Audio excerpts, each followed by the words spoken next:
alright. Don't let domination X, 'cause the truth is our guide. In the vast expanse is where we reside. Hands up to the sky, let the bass ignite. Feel the groove surround us, everything's alright. SNX radio, let the truth ignite. Together we'll shine, bringing shadows to light. In this cosmic dance, we're connecting the dots. Tune into the frequency, let's explore the spots. Heavy bass drops with tight beats. Illuminate the shadows, the echo of our call. On this roller ring we'll never fall.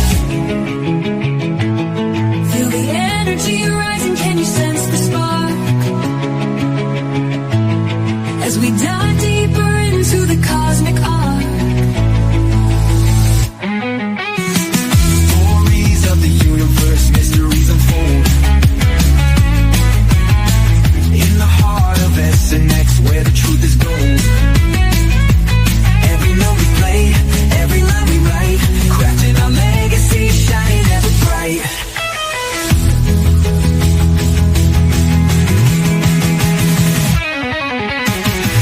SNX radio, let the truth ignite. Together we'll shine, bringing shadows to light. In this cosmic dance, we're connecting the dots. Tune into the frequency, let's explore the spot. Here in the spotlight, we're taking our turn. With the fire in our hearts, let the passion burn. SNX radio's call, ringing through the air. Together we rise, together we dare. So join us now, let the rhythm flow. With SNX radio, we're ready to go. Unraveling the mystery side by side, we stand hand in hand. In this dance of truth, let the story expand.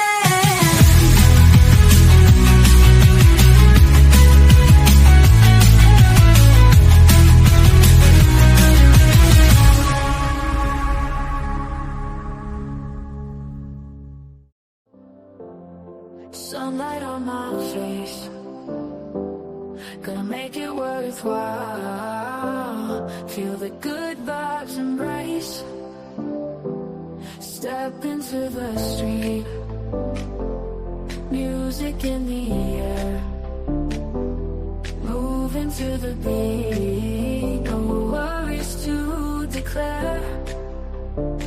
We're chasing happiness and never ever can. Living in the moment like a never-ending dance. Chasing happiness, not a single day is planned.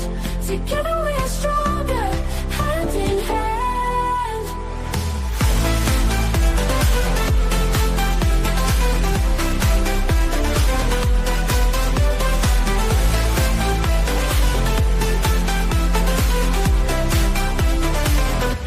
Laughing with my friends, echoes in the park,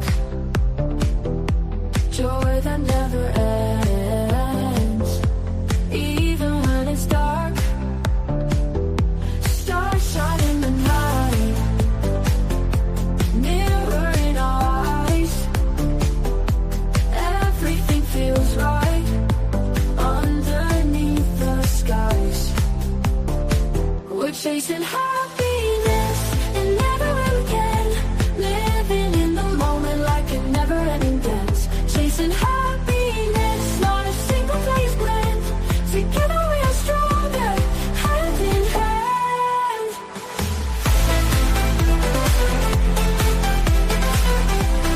Hand in hand.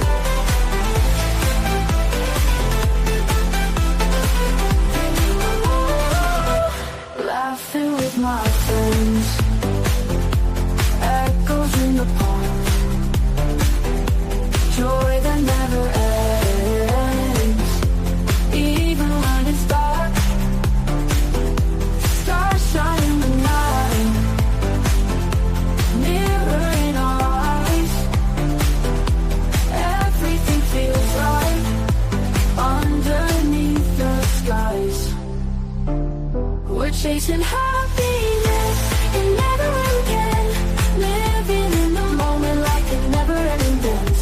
Chasing happiness, not a single day is blend. Together we are stronger, hand in hand.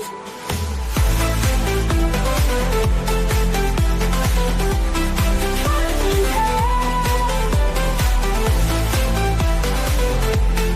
Hand in hand.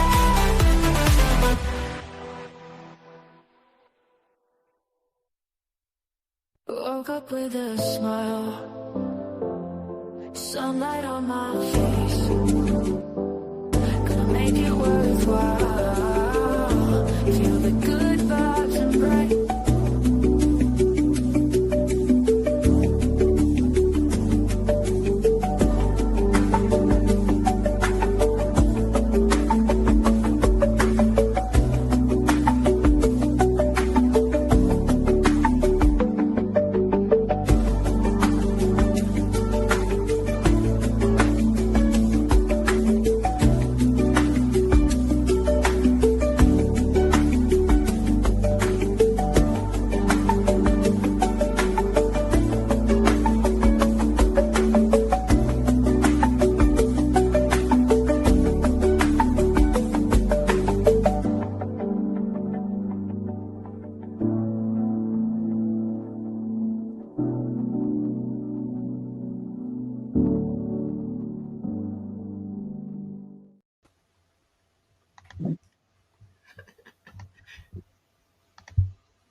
Good evening, everybody. How are we doing? Good. How are you? Oh, and welcome to SpotifyEXPLORE Radio and Lightgate. So we got quite an adventure going on. I apologize, it kind of kicked me out there for a second, but I'd like to introduce, I know without further ado, many of you know them, but we got Preston, Dennett, and Dolly Safran, the lovely Dolly Safran. Preston began investigating UFOs and paranormal in 1986, where he discovered that his family's friends and coworkers were having dramatic, unexplained encounters. Since then, he has interviewed hundreds of encounters and witnesses and investigated a wide variety of paranormal network with MUFON, a ghost hunter, a paranormal researcher, author of 30 books and more than 100 articles on UFOs. I mean, several of his books you'll find on Amazon on the UFO bestseller list. So that's pretty. I mean, he speaks a multitude of German, Portuguese, Russian, Islam. That's awesome. He's also been on Coast to Coast, History Channel, Deep Sea UFOs, UFO Hunters, Ancient Aliens, to say just a few. He's definitely known. His contact information and everything should be too if you look into the description, and I will repost that. Now we got to go on to Dolly Safran. And let me say about Dolly, I have to give Dolly so much credit because she really stands her ground. I watched her do something that I was so impressed by, and just the courage that she has. You can learn so much by listening to her, and if you understand that her background history is just as phenomenal. So I'm going to just go into a little bit. Her first conscious encounter occurred in 1973 at the age of 14 when a UFO landed in her backyard. She was taken on board by the gray extraterrestrials. Over the years, she's had numerous encounters, included being taken to other planets, learning various subjects, and even plotting a UFO. She met multiple ETs and was informed that Earth is on a very verge of the significant changes, and she will go into that tonight because anytime I start to go into it, I always refer this to Dolly because I said she's got this. So her mission as per Gray's is to assist humanity in surviving these changes, and hers are documented under the book Cemetery, a true UFO adventure by Preston Dennett himself. And Dolly has, and I can let her talk a little bit about it, but she's part of the DOD. She was a nurse, like a certified nurse. She's gone through and was a zookeeper even. I mean, she's got just the richest background. So without further ado, I don't know, Preston, if you want to address the chat or not, but you're more than welcome to. I know you like to do that. A lot of them are. Well, I appreciate that. Thanks, Coley. Yeah, I do see that the show is streaming on my channel. So, yay, that was a little tricky there. Thank you, Dolly. And yeah, hello to all you folks in chat. I see a lot of familiar names there. Let me see. There's White Dragon and Jay. And who else do we have? Rocco, Brian. Some new names here for sure, too. So, yeah. Hi, all you folks. Thank you for joining us.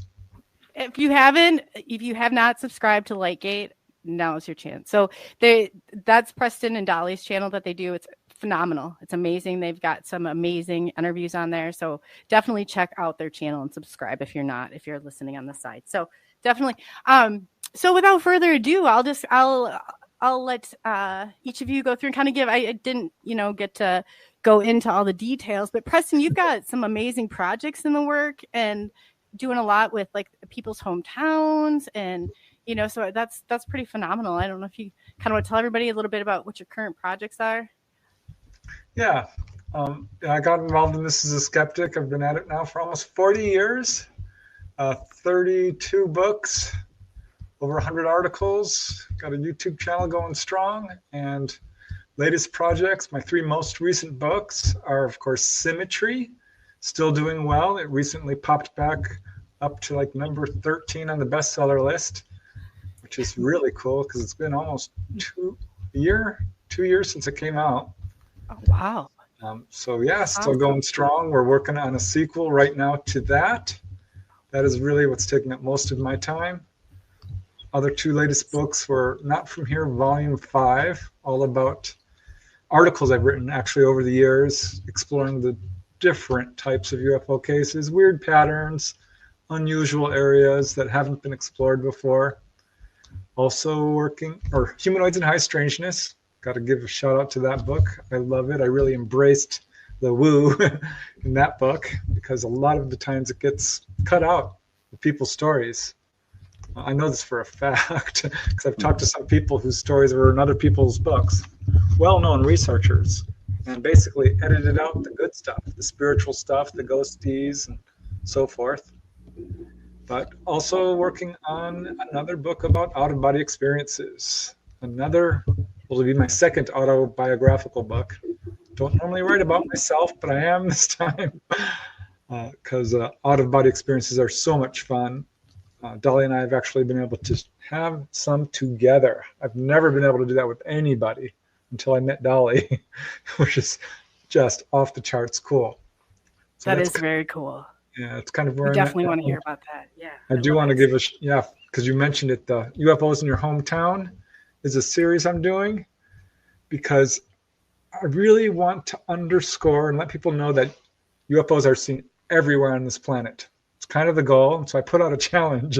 Name your hometown, and anyone who's listening, feel free to do it. Name your hometown, any location on this planet. And I can pretty much guarantee, unless you give me a town that only has 5 people in it, I can pretty much guarantee I can find a case there. I'm saying the hotspot Earth. There really isn't any location that's not excluded from this. I agree with you. Yeah, and I don't think people realize that. It's a lot more common than people think. So that's kind of the whole theme of the hometown challenge. My list, by the way, is about 800 locations long. I've worked my way through about 100. So those take a lot of work. But yeah, that's where I'm at now. Sorry, that was long-winded. No, not at all. And how many have you done so far? Have you checked into it? Do you have a list yet? Yeah, of my list of about 800, I've done about 100. So some I'm putting a little bit on the back burner because people will put something like Vancouver, and I could write a book on Vancouver. Yeah. Or if someone puts West Hills, that's hard to look up because it doesn't have keywords in it. If you know what I mean. I gotcha. Yeah. Oh yeah. You're probably going through a lot of these documents. I mean, do you have to go through the library still, or are they mostly online and stuff now where you can access them? You do a lot of research. Dolly said last time you're on that computer for 12 hours a day. I said, well, he's definitely doing something on there. Good. Yeah, I am. I do use the books behind me, but mostly it's online. Right. I've got a room filled with magazines wall to wall. Research library as well. It's in the other room. Yeah. Yeah. Huge. Yeah. That's awesome. And Dolly, so without further ado, tell them about you. I mean, I can never do it justice, but yeah. I am a generational contactee. I remember my first experience at 10 months. I knew what was happening to me, but I had my poor mother was so freaked out about everything that she pretty much tried to just put a lid on it, And I found out very young not to talk about it was better. Even out publicly among my friends and stuff, I couldn't talk about it at all. I got made fun of horrifically. And so I just kept it to myself. And I didn't buy into the fact that I was seeing things. I knew better, but I wasn't connecting all the dots yet. It wasn't one long continuous memory. It was choppy. And so when I was 14, I decided this is it. I have an eidetic memory, and for some reason I'm not filling in the gaps, and I needed to. And I decided the next time something happened, that I was going to bloody well remember it. And that time presented itself in 1973. I was 14. And to make a long story short, I woke up and freaked out because I realized that it was all real and that I was more involved in it than I realized. I had been pushing that away from myself, but I knew shockingly, took me like 3 days to get over myself, to remember everything. I had headaches and everything from it. It was awful at first, trying to let all those memories fill in for me. And we just, my poor mother, because it became me not letting her tell me anymore that I'm dreaming or I'm imagining things. It became, don't worry, I've got this, we're good, And then my dad became involved with me about it. I found out that he was a contactee as well, and what his association with it was, and I just went with that. And it's been an adventure ever since. What a wild ride. I know I've talked to Preston before about being the UFO person, and how sometimes not everybody wants to be that UFO person. And, in the beginning, how he kind of described it, but it really is, when you think about it, this is such a phenomenal ride that, to not be a part of it, it would be, I can't imagine who I'd be without it. It changes your course of life completely. Right. It does. It gives you an open window into what everything could be. Literally. There's no vista that's not doable for you at that point. In other words, most people who come away from contact are instantly ignited into everything. I mean, they're thinking about everything. They're learning things they didn't think they would ever learn. The world is becomes an oyster to them, everything. And it's amazing to watch it happen to people. It's amazing. And it's sort of like the sleeper must awaken from Dune, right? We're all kind of sleepers on this planet until you awaken, and it's very cool when it happens, Yeah, that's what my sister-in-law said. She said it was like being woken up when you're already awake. Right. It's one of the questions I always like to ask people, is like, what happened to your life following an encounter? And people will often say, I left a bad relationship, changed my career, I moved my location, started studying astrophysics, became an artist, started doing mediumship. It's the kind of experience that affects you on every level. Physically, I've often said this, physically, emotionally, mentally, spiritually, and psychically. So it's every part of your being. In your experience, I guess I call them superpowers. I don't know but I said every interaction or everything that, you think that it's a reciprocal relationship. But, I would say you kind of walk away with some superpowers, as you say. Like, everybody's kind of have their own thing, but we all have the abilities, though. That's what's weird about it. What you're referring to is, for every action there is an equal or opposite reaction. And when you start moving energy forward, it's rebounding back to you as well. It expands, it multiplies, and we're born with the equipment. We just have to wake up to the fact that we can use the equipment and focus on it. And when you do, things happen, and things go from paranormal to normal. That's the most important thing to realize about this. This isn't really like Superman or whatever. This is something that we, each of us, have the ability to use and do. And it's very cool. It's like, I've had a couple of ladies tell me, if I knew this when I was a new parent, I would have made sure that my kids got this early, right off the bat. They feel like they missed the opportunity of making sure that children stayed woke, because children are very psychic in the beginning before they're talked out of it, and they would have protected them more into it. And I'm like, well, that's all good and well, but now you can protect yourself through it and get going with it, and then go back to them and say, let's make this a family thing. Let's all wake up together. It doesn't have to be just you alone. It's all of us. Yeah, that's some what would you say out there. Oh, yeah, definitely not. So what would you say to somebody like that just, I'm trying to think, a lot of people are kind of just starting this journey. And I know, once you've been in through a while, it's kind of but what would you describe and how, somebody were to start opening that door, because they'll say, oh, they say everybody has this, but how would you start like that process, do you think, with somebody? What would be their best if they're listening and they're like, wow, this is just to first of all sit and think about what your life has already been, where every intuitive moment you've already had presented itself to you. Everybody goes through life having intuitive moments, or huge days of it even. We are all psychic and we all receive messages all the time. We're talking to each other, you just don't hear it because the volume's all the way down. Okay.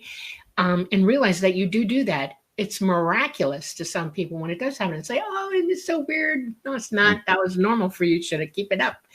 Once you realize that you've got the soup, okay, then you have to like warm it up. And you do that by learning how to delete the things that impede your abilities. Okay. You need to get rid of the negativity around you. In other words, quit listening to negative things. Bad horror movies, things that are fearsome, make you feel fear. You need to hear yourself think. In other words, when you meditate, you need to learn how to focus in. You go within to go without. In other words, you have to shut up long enough to hear what's coming in at you. And meditation is really the best first step for that. And there's all kinds of people out there. Preston teaches it. He's got a book about it. Transcendental Meditation. James Monroe is out there, right, Preston? Robert Monroe. Okay. I don't want to call him James. From the Monroe Institute, is that what you? Yes. Okay, that's a cool. really good place to begin. And then you can play little games. When you learn how to ride a bike, your parents put training wheels on it right first. Some kids just got to ride the three-wheeler and then the training wheels before they can get up on two tires. Well, learning what your senses are really heightened is the same thing. So get a deck of cards that have colors on it, color circles, and then the ones with all the little wavy lines or the triangles or whatever, and play that game with yourself.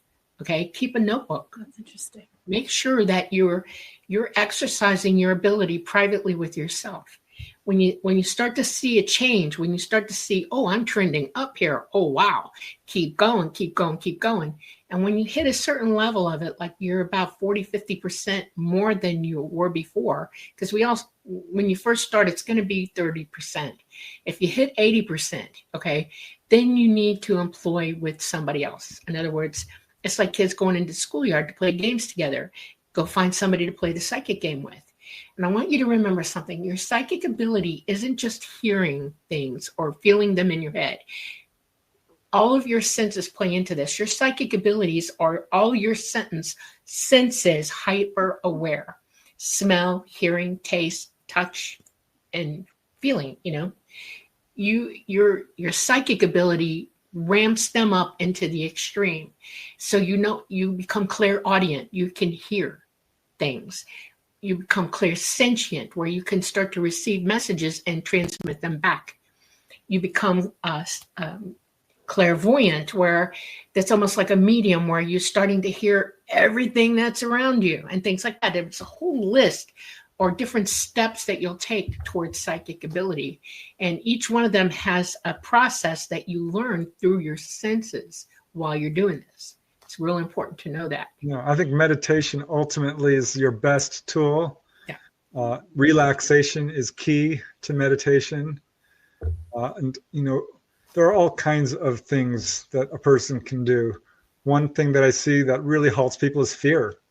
People live in fear. They're kind of trapped by the past, scared of the future. Just release that. Recognize that we're in a safe universe. The very worst thing that's going to happen to you is passing on. Turns out that's not so bad. You go to a wonderful higher realm, which is great. You never actually die. So leave that fear behind. But commune with nature.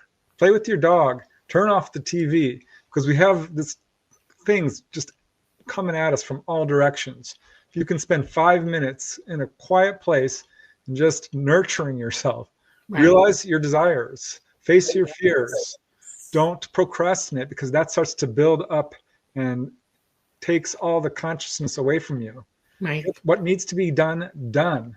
So you can have some time to just breathe. right? And Grounding is important. Yeah. Get out of your artificial environment. If you're in a high-rise apartment, go outside. Go put your feet on the ground, take your shoes off, ground, sit on the ground, put a blanket, just sit there, go someplace where nature, the energy from our planet is existentially better for you than sitting in a building with Wi-Fi and electricity and electromagnetic wires going everywhere. That's forced energy around you has nothing to do with who you are. It's very damping to who you are. In other words, it can cut you off from your abilities. So go outside, let nature, that's, your heart, your nature, your biology itself, ground to it, learn how to be in it. I like what Brian Moran says. I have the hardest time trying to meditate, getting my mind quiet is near impossible.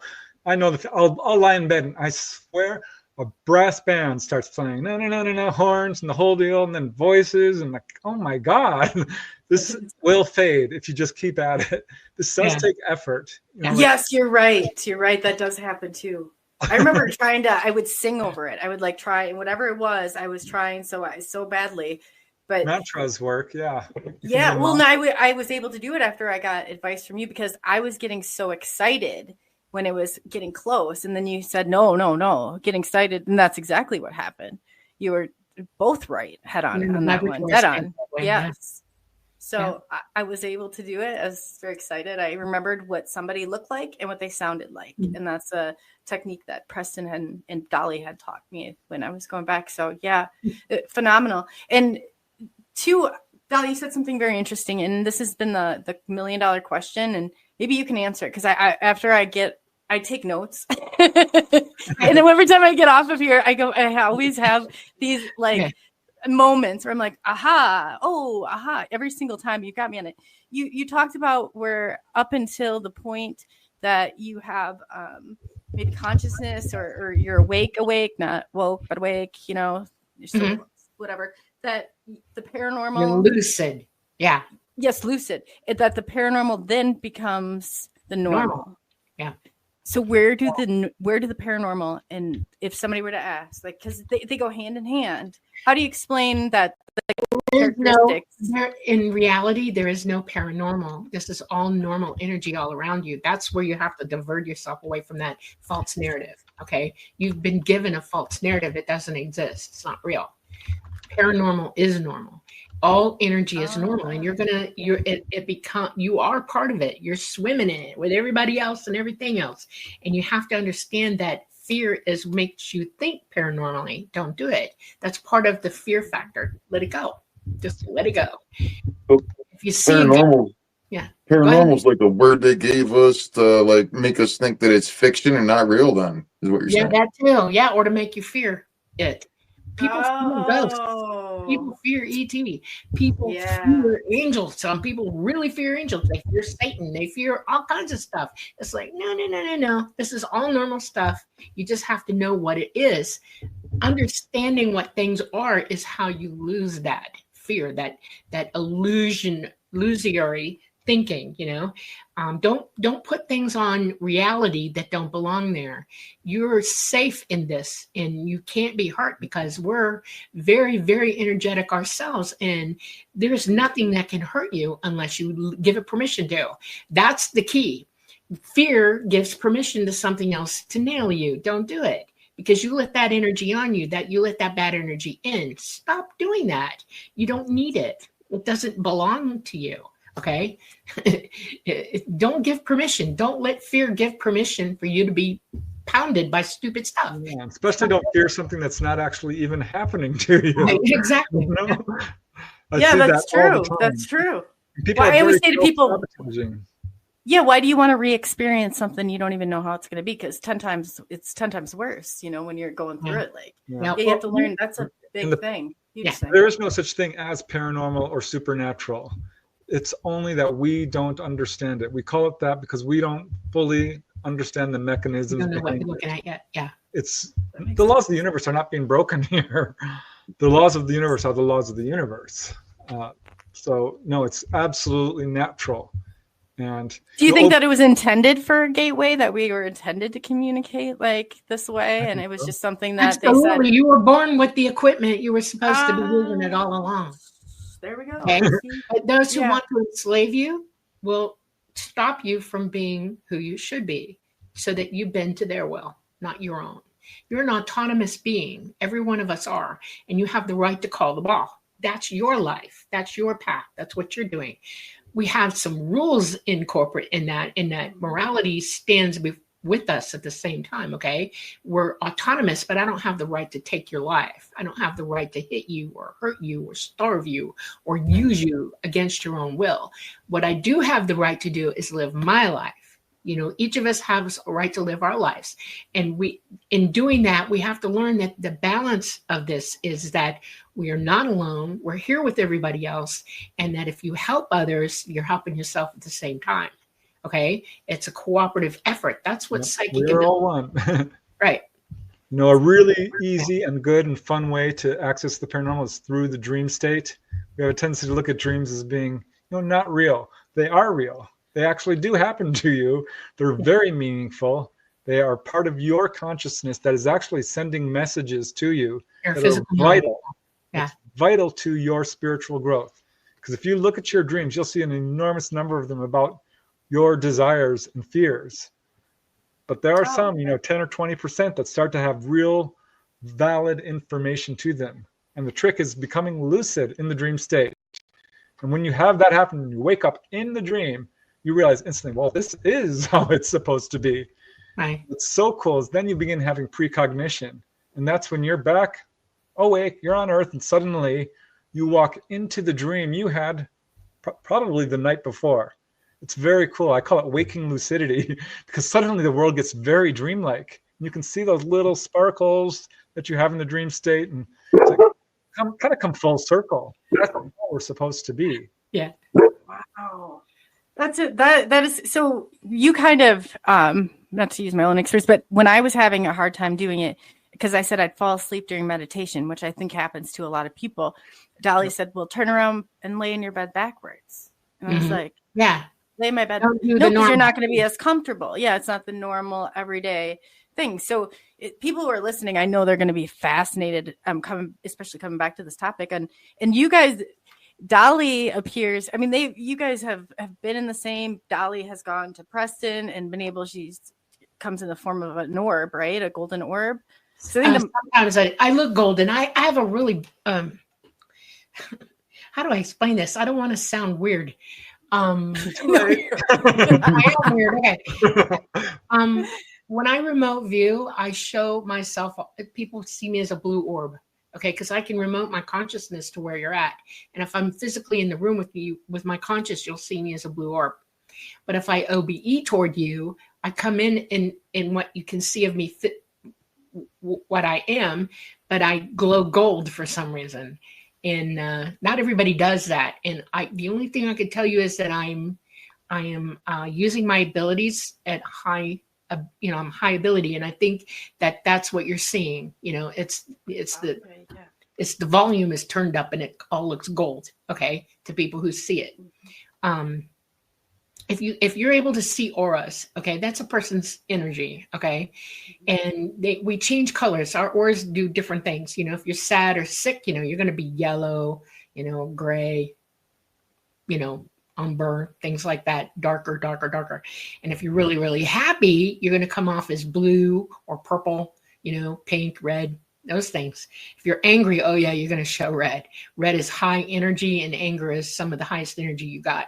If you make a 2-year-old really mad and you've got poltergeists in your house, that's what's happening, is their energy is ramping and they're letting you have it with that. They don't even know they're doing it to you. Okay.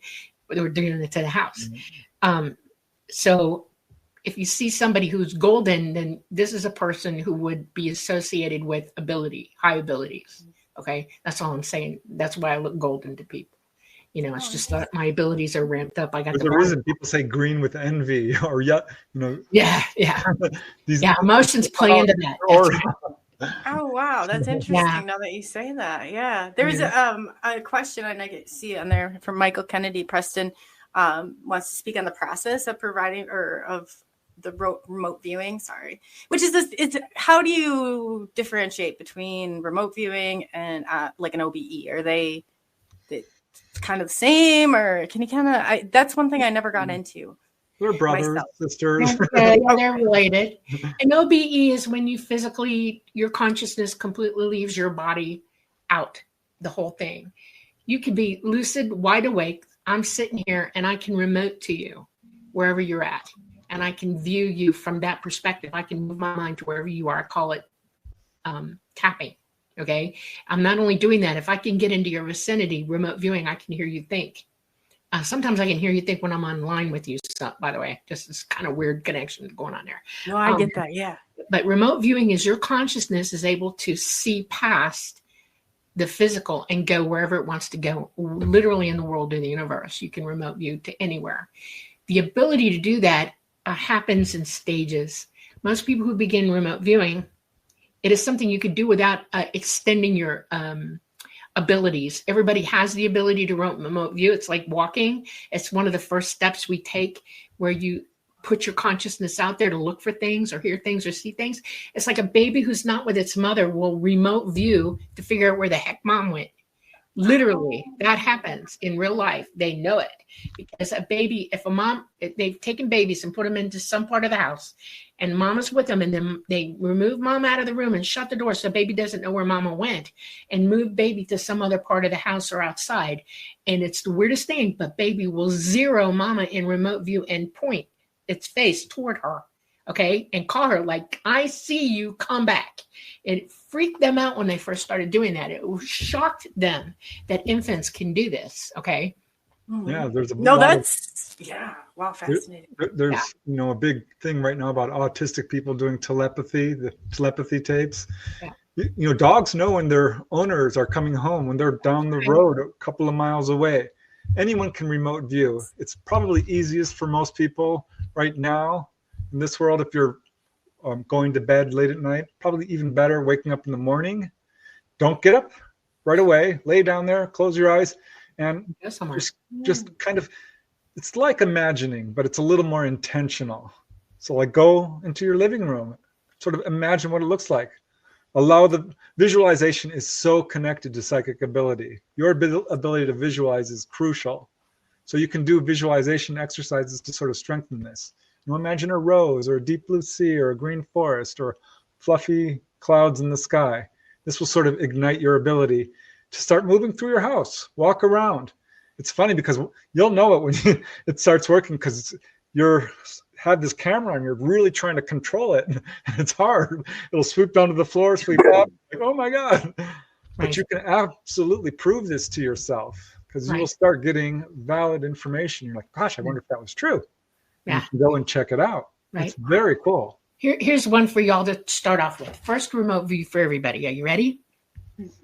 Wherever you live, pick some place that's within 15 minutes walk from where you're at home. And tell yourself you're going to go there and remote view and view it for 15 or 20 minutes until you get a really good picture of it and write down everything you see about it. Everything, what's on the ground. Don't try to interpret it. No. Just put the colors and write things down. Okay. Then you close the book, leave it on the counter, and then walk to that spot. And you go and look at the spot, take a picture of it. Okay. And you will know instantly whether you really saw that or not. Even after, before you take a picture. The picture is so that you bring it home and you sit down and you open your book back up and you verify, click, click, click, click, click. And it doesn't have to be visual. It can be sounds as well. It can be smells. Yeah. Remote viewing works with all the senses like Dolly was saying. Yeah. It's very cool. Wow, that's very cool. That is very cool. You don't need somebody else to tell you you're doing it. You can tell yourself. You can learn for yourself. It's like walking. You're the one moving your feet, right? Same thing. Yeah, that's fascinating. So you can actually see the shift happen. Yeah, another thing you can do is pick a book off your bookshelf and think, okay, what am I going to see when I open it? Open it. Practice that. You can do that real easily, 10 times a day. It's fun. You're like, well, I didn't get that one right and that. But suddenly you'll get the picture. A picture book works best, but really anything. Yeah. And it's like, wow, it's exactly what I, or turn on the, right before you turn on the TV, what do you think is going to be on there? Or just, oh, I get what you're saying. Okay. Yeah, you start using your intuition. There's little things. When someone calls, ask yourself, who is it? Without looking at, before, when the phone rings, don't look at it. Just think, Yeah. reach out. Funny thing about psychic ability. Okay, I want you to think about this. You're living in the third dimension and everything has a timeline to you because everything is so gravity heavy here and it's so slow and light is so compact. You don't see all of it. You don't see all the dimensions around you. All right. Your abilities have the ability to see through that. And there are people who are clairsentient. In other words, they know when something's coming at them. They know when something happens somewhere else because they feel it. They don't need space-time to tell them because there is no space-time. Once you open up your abilities, you go right through all of that. I'll give you, for instance, this is a hard one for me to talk about, but I'll explain it through. When 9/11 happened, it hit me like a ton of bricks. I was at the vet with my dog when something was wrong. I knew it. We were coming home and I refused to go to the house first. I went to the dock, okay, and sat down because something was wrong. I knew it. And I felt after about 10 minutes of being there, thousands of people go through me like, oh my God, okay, never felt this in my life. I got up and I ran to the house. And when I opened the door, they had it on TV and I saw the second plane hit. And that's when I passed out onto the floor. Now I'm wide open psychic and I can't avoid this. This happens to me, okay? But when you go through normal life, the easy part is you'll be walking down the street and you'll say to yourself, you'll hear it, you'll feel them, you'll hear them talking to you already from their vantage point. I'm right around the block from you. Okay, I'm here. Or you could be in a store and you'll say, you know what, I'm going to take a right today because something's over there that I need to walk into. And boom, you did. Okay. Or you could be walking into a situation that might not be okay for you. And you say, you know what, I need to back off and turn around and go the other way. That's clairsentience. You know when things are going to go well for you, when you're going to meet up with people you love or somebody new you need to meet. I mean, it's that kind of wave of information that's coming at you. It's incredible.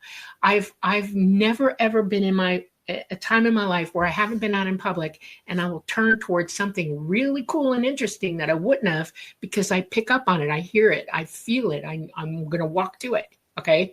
And I do. Yeah. And it's really cool. Your impulses are kind of disguised as intuition.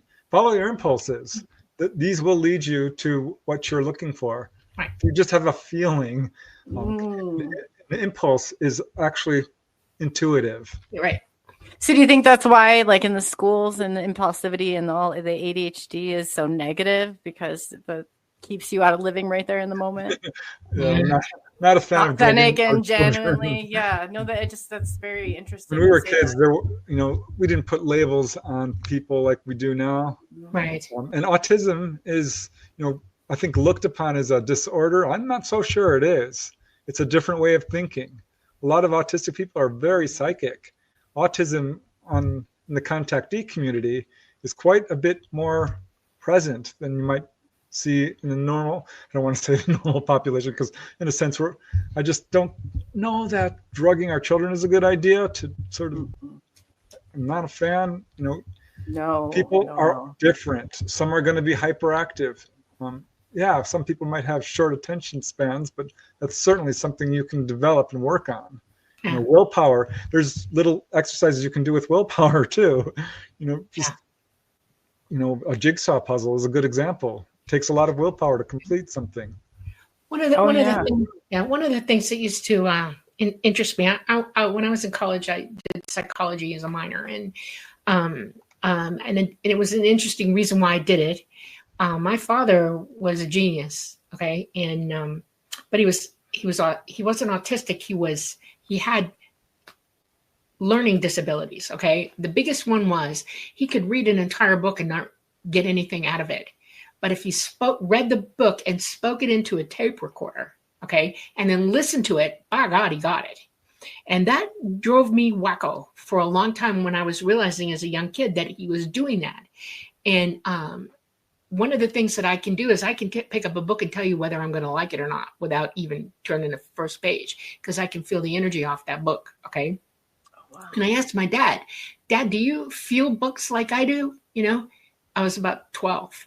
And he said, yes, I do. And he said, most of them don't deliver information fast enough for me. And he said, that's why I have to read it out loud because my brain is operating at such a speed that reading it is so slow and laborious that I just go, and I'm going to do it. Okay. And I was like, oh my God, my father never went to college. Okay. Never. And he became a registered architect in every state in this country and did aeronautical engineering and engineering. He's passed all the state boards. First time right out the gate. People freaked out because he never went to college. Never. He read everything to himself. That's how he taught himself. And then he went to places where, as a draftsman, my grandfather put him into drafting and got him in there. My grandfather was an engineer as well, and my mother's father, and who was a genius. He said, look, we're going to help you with the technical parts of this. You learn it, and we'll do it together. And that's how I learned. I was one of those kids who just absorbed everything. But at hearing, I would read the books. I didn't have a problem reading them, but I read out loud to myself, and I never thought about it until I realized when my dad was doing it. And I went, I don't need the tape recorder. I just read it out loud. Boing, I got it. Then I have a daughter who's extremely genius as well, and she had the same blinking disability. And I didn't realize it until she started school. And the teacher said, I can't get her to remember anything she reads. And I was sitting there thinking, oh no, here we go. Because I know she can read. She's been reading since she was 1. Okay. And she understands because we read out loud. Okay. And it's the flow of information into the brain. That's the thing. And I think when you have people who are slow learners or have disabilities, it's not because there's something wrong with the brain. It's that the brain is at a higher level. Yeah, they're not disabilities. They're different ways of learning. That's we have right. label called dyslexia. Right. But that's hard for people because they have a different way of learning. Right. And they found that teaching in school, repetition works a lot better than like they used to do in the old time. They just repeat the words over and over again in a foreign language. They learn that language so much quicker than the modern way of teaching. Yeah. For me, I have an amazing memory for songs. Dolly will tell you. Oh no, yeah. There's not a song you can't remember ever. It's the weirdest thing. I mean, even commercials, it's embarrassing. I remember 3 commercials for Juicy Fruit Gum. Wow. Honest to God.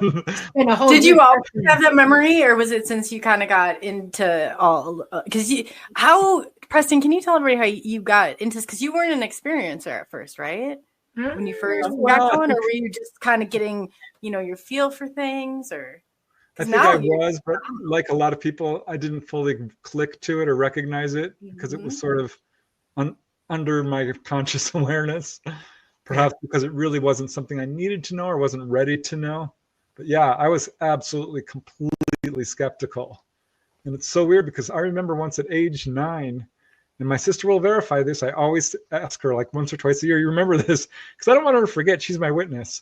We were watching TV in the living room, and there was a game show called Treasure Hunt, which, I'm like, that lady in the audience, they're going to pick her. I just knew it. And sure enough, they did. There were 3 canisters. One had the flowers in it. You had to pick the flowers to play to guess which money was in the box. There was 50 boxes on the stage, and one had a huge check. I'm like, it's the canister on the far right. And she picked it. And then I'm like, the check is in box number 56. I don't remember the number, but it was, I knew the number, and she didn't pick it. But then they opened the box, and sure enough, we just laughed and laughed and laughed. I had no idea that was psychic. He still does that. Don't let him kid you around. He still does that. I bet. There were little clues. Yeah. I did have a missing time incident, but I didn't recognize until as I was an adult. Because, with 6 kids in the family, you don't miss lunch. I missed lunch. I was so mad. I was in my room. They said, you weren't there. I'm like, yes, I was. I said, no, we looked for you. So I wonder about your physical body was gone then, too. I'm guessing. Wow. So little things like that. But yeah, I was so skeptical that I didn't want to hear it. I was very into science, really trying to verify what I could prove. And that completely collapsed when I found out that my brother had seen a UFO. My sister-in-law saw grays after seeing a UFO. The lady I worked with, her whole family saw UFOs, and her daughter started getting taken on board. So it hit home literally, and my whole belief system collapsed. My family was divided. My dad thought I had lost my mind. So did my older brothers. Mark, the one who saw UFO, he of course knew. But then I started having out-of-body experiences, which is no coincidence, because this is what happens. Contact opens you up. And then my dad really lost his mind. It's like, I should have taken you to church. I'm glad you came back to the out-of-body experience part. Well, I had a conversation with somebody once. They said that they experienced what they could call an out-of-body experience. They were playing a video game. Next thing you know, they were looking at their body. It felt like things were clicking and shifting. Next thing you know, he's playing a guitar. But his concern was, as he was around people, how can he be shifted out of his body and still interact and do things like be on autopilot? It's amazing, right? Yeah. I've talked to people who've had out-of-body experiences while driving. Freaks them out. They're looking at their car down there and like, oh my God. We have this ability. It's when we are in a focused state, we have a tendency to dissociate. Right. It's very much a hypnotic state. So it's conducive to this. We have this ability to basically bilocate. Yeah. But you got to remember that your consciousness is fully 100% aware 24/7. Never stops. Okay. It's who you are. Your physical mind, once you make the connection to your physical mind is watching what your consciousness is doing, because your consciousness is what's talking to you to be you. It's your programmer. Your brain, your physical mind is your computer, and your consciousness does that. Sometimes people get locked into their own head and they get cut off from their consciousness, and it can make them a little crazy. Okay. Remember that remote viewing and OBEing are connected. Okay. It's the same thing. Just depends on how lucid you are and where you are and what you're doing. And yeah, you can be fully conscious a lot, sitting up and doing stuff, and suddenly you're not in your body anymore, but the connection is still there to your physical mind, and your physical mind is watching you do it. See what I'm saying? Yes. Yeah, yes. most people connect out-of-body experience with near-death experiences, and they think that's what it is. So yeah, that clears it up for a lot of people. Yeah. Well, one of my experiences, this makes sense now. The first one I had, I could describe it. I could see myself, but then when I was there, I was restrained, and I could see them, but I could see myself. I was like, how? But that right there just kind of seeing yourself out of body and looking down at yourself, looking at yourself. Yeah, that's weird as heck, isn't it? It's like, yes. And I never put it together, because I'd always tell people, I'd be like, no, listen, I could see myself, and then myself could see, so your consciousness really were having a good day. Okay. And you were your consciousness was telling your physical mind what it was looking at outside of your body. And there have been people on this planet who are so advanced, they not only go out of body, but they bilocate and absolutely can interact physically with other people. Yeah. Padre Pio basically never left his church in, I think it was in Spain, but he was seen all over the world. Yeah. That was him. He was working miracles and there's a whole number of people who have actually done this. Yeah. And that is essentially an out-of-body experience on steroids. Yeah. Really, it's called bilocation. Yeah. Oh, really? It's okay, Preston. You remember when I visited you in LA after you showed up when I was in Florida? It's a type of bilocation I did. I physically showed up in your room. I have the ability to manifest out as physical as I can. Okay. That's why you saw me. Remember when I stomped on your floor? Yeah, I was watching TV and all of a sudden, kabam! I'm like, what the heck? And I'm looking around. I couldn't see her. Noisy neighbor upstairs. No, there was no one upstairs. I pinpointed this. It came from right in front of me. That was what was so weird. And I'm like, well, I don't know what the heck that was. Did you hear that? Yeah. Dolly called me up later, like, did you hear anything? I'm like, I did. What did you do? Stomped on your floor. Yeah. That's great. Like, I love that. What a confirmation. Yeah. Like, what confirmation. You have physicality. When you're OBE, you're still a physical being. The energy that you are has weight. It's physical. All light has property. Okay. And so when you get good at it, you realize that, and you can work it, Yeah, you have to gather enough prana and vital energy to I know technically how to do it. I haven't been able to do it, but I'm beginning to understand the mechanics behind it, which is always what I like to do, because I'm like, how is this happening? I need to know. Yeah. What did you figure out so far? Like, just yeah, you can absolutely do it, but it's connected to, it's like prana or chi. There's an energy, a vital energy that runs through the universe, and you can draw on it to sort of manifest. And there are people, I know I've talked to people, Marilyn Hughes, she's an out-of-body lady who's quite well known, got a bunch of books on it. She talked about how she was able to move objects on a couple of occasions. For a year, when I first started going out of body, I would set up a pencil on the end, so it's just really easy to push over. Never could do it. Still haven't done it. Kind of got. Yeah, but you walk around the house at night, OBE, and you show yourself to the dog all the time. The cats too. Yeah. And they will react to you. And a couple of times I've witnessed you actually pet the dog and her respond to you petting her. And I was like, oh, he's figuring it out, So you're working on it. I see you doing it. Yeah, it's funny. It's one of the first things I do if I manage to get out of body is I'll run. Just go for the animals. Dolly, are you there? And so, or do you see them differently, or do you see them in the same environment, and it just looks like, what does the environment look like? No, I look really young and buff, and I have beautiful. I used to have such great hair. I'm like yours. Beautiful long hair. Buff, yeah. And yeah, I used to work out, and so I'm a little bit older now, but when I'm out of body, I look good. That's where you go, young self. I know I know that. I'm coming all fully makeup, hair done. Then that would save me some time for sure. Yeah. How you see yourself. Someone asked me once, do you wear clothes when you go out of body? Because I showed up at someone's house in my underwear. I'm like, oh my God. And I looked and I'm like, no, I actually wear a button down shirt. And I actually undressed out of body just to check out my body. I'm like, yep, it's all there. It looks good. Wow. And Robert Bruce said, if you stare at your body long enough, it will actually disappear and you can turn into an orb. I'm like, oh, I don't know about that. But I held up my hands when I was out of body, and sure enough, they faded right away. And I turned into an orb. And it was so cool. Because when you do that, your perception goes, it's different. You start seeing 360 degrees.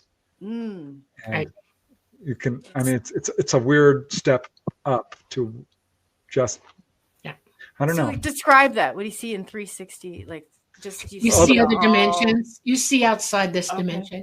You become part of the whole thing at one time. You see in all directions. You see into inward and outward and past the veil. Right. And yeah. So what does it look like? Everything at once. Oh, literally. Sparkly. And wow. There's no words because it starts to move beyond form as we know it. So it's like geometric shapes that have no meaning. I mean, you can't really describe it. The energy. Yeah.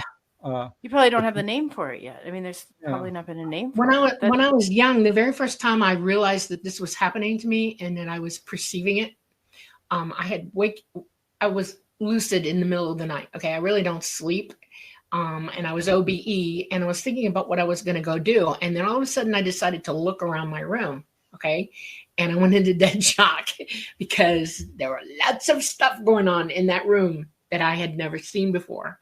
And there were other beings in the room with me, and they live with me and were like, hey, she sees us, oh my God, and it took me a good couple of days to work that one through in my brain, because you realize that we're not alone, not in any way. You see people that you love. You see people you don't think that they're there. You see vistas and worlds, and time lose all grip. It's gone. No more time. And you see things, I mean, just energetically going through. You can do this yourself. Just sit very still in your easy chair. Relax as much as you can. Breathe deeply, and stare ahead. You can start to see the energy in the walls. You can start to see little lights. Your peripheral vision is particularly perceptive to, spiritual phenomena. Yeah. So if you just sit still, completely still, not moving around at all, that's a trick, and it's really hard to do because you start getting itches, and you really want to start wiggling it. You feel all these really major and almost anxiety, but just move past that. That's a stage you get past, and you're like, okay, and then you start seeing stuff, orbs, and it's the coolest thing. It takes 5-10 minutes of just sitting still, 20 if you're beginning. But But, Then are you looking past? I guess when I go into like my state where I see spirits, it's almost like I do get really quiet. People can tell if they've known me long enough, but I look almost like I'm looking past them, and that's where it all kind of because you lose the dimensional space. They're in a separate dimension from you. They're not in. We're not using your inner senses, your inner vision. You know, we all have, for every outer sense we have one that's absolutely a psychic sense that is connected to it. Right. But that's fascinating. Oh, sorry. I've heard you use the words remote viewing and out of body experience, but something you haven't said was astral projection. It's just the same thing, just different terms. Astral projection is the first way they explained out of body. Okay. And because you're astrally projecting your consciousness out, only they used to refer to your soul. You're astraling out. What's funny about that is that's not exactly how it's happening. You're already out. You're just not hanging in the body. You're projecting here from source. Okay. You've projected down into this body to be in this body when you're here, and you're totally released from that connection when you die by, your silver cord disappears. You're gone, but you're already in source. That's why you immediately go right back to it. Okay. The connection is, so, you hear me say sometimes you have to go within to go without. That's what I mean. You have to go within what you're living in to go without. But it's the same thing from source. Your consciousness is already gone within to go without as well. It's a weird way of looking at things. We have the physical body, the etheric body, the astral body, the Buddhic, causal, mental, atmic. I might have those in the different order, but basically, according to Eastern tradition, there's 7 bodies. And but it's not, the truth is, it's one body that reaches into source. So when you're going out of body, what you're basically doing is just kind of moving your awareness into that part of you that is in that dimension. You're not going out of body. So this is why it's absolutely already safe. Out. It's 100% safe. It's as safe as sleeping. You're already doing it. Don't worry about getting possessed, going too far out, getting lost, or any of that nonsense. I scoured the literature. So let's crack one right now. So when somebody says that you have to be chained to it and that you have you believe that's just nonsense. That's just tactic, right? No, it's an energetic connection. When your mother and father create you, okay, the moment of conception, your energy is already there, okay, and it's now you're coding your own DNA, as a matter of fact, into this body. Your ethereal body, your consciousness has an ethereal body, okay, and it's indwelling now, and it's creating this, and it connects to the brain, and it pre-programs your brain with itself. Babies wake up conscious. They know who they are. They do. Not everybody remembers that. If you did, you would be amazed. It's like, oh, okay, yeah. So you're already there, all right, but you've come from source to get here.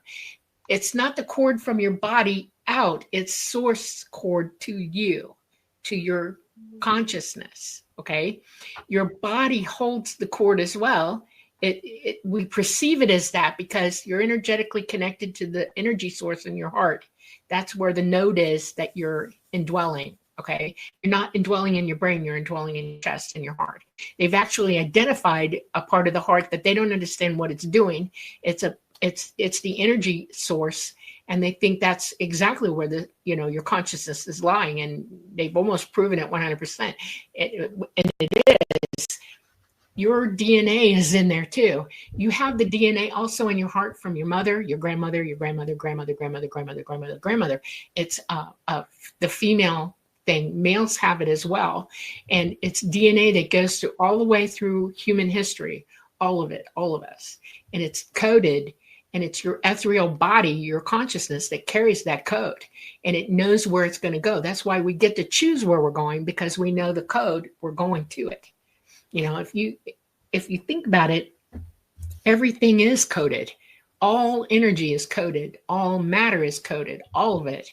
DNA is a code. And when you unravel the DNA and look at it, you go, wow, because it's got everything in it. We have the code of grass in our DNA. We have the code of bonobos and bananas. We have the code of kangaroos and whales and all of it. It's all in us as well. All our DNA carries all those codes. You got to ask yourself, how the heck did that happen? Well, it did, because we're all alive. We're all coming from source, and we all carry the code when we come here. See what I'm saying? Yeah. It's not that complicated, and it's a big idea, but it's not that hard to understand. You are who you are. The only thing that happens to you when you physically pass away, when you lose the body, the ego of the body doesn't go with you. Everything that you loved, everything that you know, everything that you learned, all the wisdom of everything goes out with you, and you remember who you were. But that stupid ego, the physicality of yourself, stays behind. Okay, you lose that. That physical body makes your physical mind will do weird things, and it affects your body. Okay. DNA is supposed to run who you are.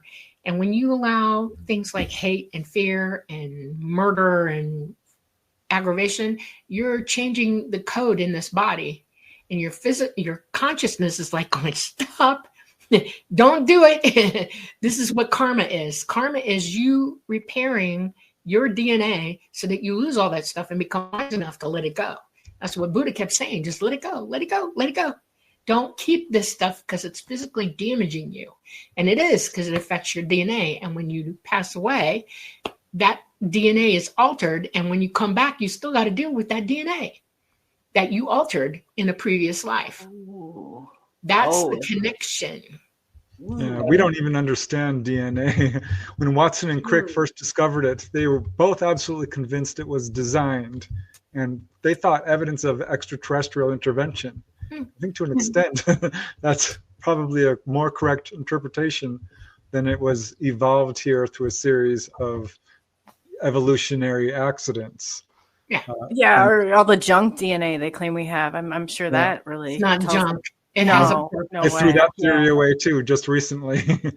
Yeah, we're only beginning to understand how incredible DNA is. It's absolutely amazing. And what's really interesting when it, going just to the ET subject is they're all humanoids. They're all very much like us. So this is DNA is throughout the universe. Yeah, we're all essentially all the same thing. When they say you are us, we are you, and we are all one, they're not joking around. That's real. All of us have the same DNA. It just dials up differently from places. I don't know what back tombs are. I have not heard that term. What do you guys think about back so many tombs? people have claimed, they dream through just collective hysteria. I'm not sure. Yeah, if Brian, I think he's still on here, Brian Morgan, if you could give us a little bit more information. I found it fascinating, but I don't know what those are either. If they're supposed to be, but we can wait for that one. That's a definitely interesting thing. Yeah. I want everybody to understand something. There is no such thing as a matrix. Okay, reality is reality. Your consciousness is reality. Okay, 12 dimensions is reality. The universe is a reality. We're all in reality together. You're not dreaming. This is real. In the third dimension, it's very real, because this physical body can get hurt. This physical body can take damage. This physical body can do all kinds of weird things, including pass away. Okay, we're only here for a short time. In the span of all time, or no space time, the numbers are greater than when you're here. You're only here for a spit in a bucket. That's it. You're a traveler coming through, passing through, right? Mm-hmm. So when you think about what you're doing here, half the people on this planet are wasting their time with things that don't matter, that's so true. True. When you use your abilities, that doesn't become a part of your issue. You start to, when you wake up, you realize, oh, now I know what I need to do. Now I know what I have to do for myself, because it becomes healing for you to know that, oh, I have not paid attention to this. I really need to deal with it. If each of us healed ourselves, we would all be fine all at the same time. That's a big deal. That if we all did what was necessary for each one of us, we would then operate at optimum and be willing to employ wisdom with one another while we're here together. And it's an important thing to learn. It's really important. And we would do so much for ourselves. It's like, how do I explain this? When you're riding on the merry-go-round and there's the brass ring, and you're trying to reach for it, and when you get it, do you know what you get when you get the brass ring? You get to go to anywhere in the carnival. People don't remember that. They forget. You get to play all the games. You get to see all the stuff. You get to go see everything in the carnival because you've got the brass ring. That's the treat. It's the same thing with your abilities. You use your abilities. You've just been handed the keys to the kingdom. Only you gave them to yourself because you can't. And it opens up the kingdom to you and you go, wow. And you don't stop because it's that good. You know? Yeah. Well, people are too busy being entertained instead of wanting to learn. You know, there's so much entertainment, Dolly. I know. Well, it's not really entertainment; it's training. It is. Yes. It's So, I mean, all the there's too much like stuff. People that want to be entertained instead of trying to learn things. right. They're Exactly. too distracted. Yeah, I it's know. too bad. Another thing you really want to do is learn to control your thoughts a little bit, because thoughts are things. It's a cliche phrase, but when you go out of body, you will absolutely be demonstrated this. Because if you think it, I mean, there are certain places you will absolutely manifest every single thing you think. It's like a laser cannon on the other side. Right. Emotion is so powerful on the other side. So these are all things it's a great place to work on your issues. You know, because when I went out of body, I would get really angry. I would get extremely lustful. I would get really hungry, and I would have to deal with this, work through it. And the lust part was all kinds of fun. Don't get me wrong. I would create feasts of food too. It was funny. I built a table would appear to me. Yeah. I'd have brownies and chicken nuggets and sour cream and onion potato chips and Neapolitan ice cream and a glass of orange juice. And I would gorge over and over again until I just got over this. It's called the desire body. Yeah. So these are things you go through when you go out of body. And there's irony in Pandora's box. I saw a question in chat, which I do want to just address, like, how do you protect yourself? First of all, recognize that when you're out of body, you cannot be physically harmed. It's impossible. Right. It's really hard to sort of get that into your head when you see stuff coming at you. But you can occasionally encounter negative entities. And I've had my share of a few of them. And initially, I just ran. I went right back to my body. And finally, I learned to just hold my ground, project kind of white light and love. And ultimately, if they're very negative, that's going to drive them insane. Right. But the best thing you can do is, just go to the higher realms. Go to where we all go when we die. All you have to do is kind of appeal to a deceased loved one or a spirit guide, and they will take you there. And there you will not ever meet a single hostile entity. You won't see a shadow. Everything is light. There are no shadows there. It's the coolest thing. It's the most beautiful place you could possibly imagine. Imagine a rose made out of rubies and emerald trees, literally, in diamond flowers. That's how beautiful it is, as if everything is made of jewels with an inner light. And you're absolutely safe. You may encounter hostile entities, but that would only be on the lower realms, which I've explored all of them. Well, not all of them, but I did a lot of exploring of the lower hellish, what I would call hellish realms. So are they the ones below Earth, I guess? No, not below Earth. No? Earth has nothing to do with it. Right next to us. In a different dimension, yeah. It's Okay. Okay. So I'm thinking, but you're talking about, okay, that makes sense. It's lower realms, integrated with us. dimensions, different realms in those dimensional realms. One of the first things that I learned when I was I was really little, I think it was about 4 or 5, and something very dark and sinister started chasing me around. And it kept holding me in a place that I didn't know where the hell I was. Okay. And it kept chasing me around saying, you belong to me, blah, blah, blah, telling me every lie I could think of. And after a little while, I mean, it was like a whole week of this over and over and over again. I told my great grandmother, who was old and knew what to say to me. And she said, turn around and tell it to get away from you now. And she said, do it now. I want to see you do it now. Tell it to go away. And I did. And she said, now, if you see it again, you know what to do. Oh, I knew what to do. It showed up. It did show up. It wasn't chasing me this time. It was staring at me. And there was this huge staircase in this house where we were at. And I pulled the knoll post off. And I held it in my hand. And I said, you're done. And it looked at me. And I said, I'm serious. You're done. I'm going to take the house down around your head. and you're going to go away. Okay. And I chased it with the newel post in my hand because you're capable of anything, OBE. Okay. Anything. And it ran, it left. And I took that house down stick by stick by stick. I took it down. Okay. I didn't leave it standing. It was no longer part of my existence. And I've never been bothered by it ever again. And I realized that my friends used to tell me, you're a force to be reckoned with. And I always wondered why people treated me a certain way when I was growing up. She said, everybody's afraid to tell you anything. And I was like, why? And she said, because we're afraid how you're going to react. I said, what do you mean? And she said, you're the biggest goody two-shoes on the planet. I said, no, I'm not. And they said, yes, you are, because you won't stand for anybody to do anything wrong. And I was like, oh. I said, well, I don't know how to tell you what that is for me. I'm not going to let you be an idiot. That's for sure.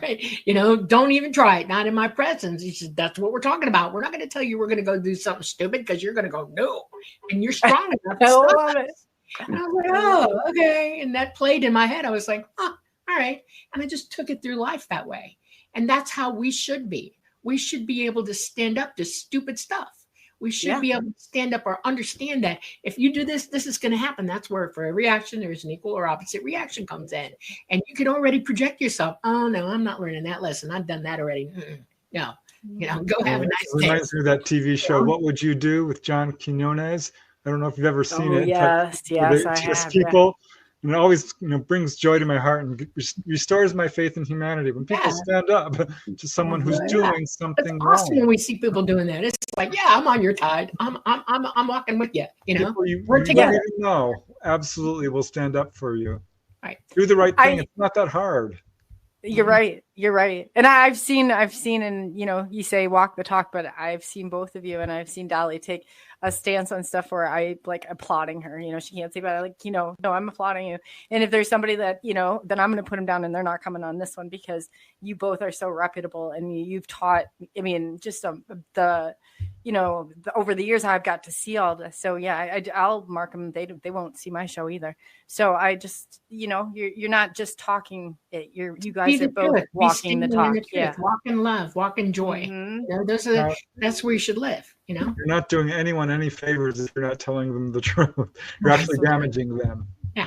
Ultimately. Mm-hmm. Yeah, that's true. It's to their benefit, It is. And, I said the growing pains are real, lessons learned. It all goes along with it. But I too, would want to stop here just to take a little break for the radio side. So if it's okay with you guys, we just reconvene and we'll questions, Chad, if you have questions, put them all in caps so we can get them out to Dolly and Preston. This is a wealth of knowledge right here. So definitely take advantage of that and ask those questions. So, and we will be back just shortly. I'd say probably just right under the 5-minute marker. So we will see you then. So until then, we're gonna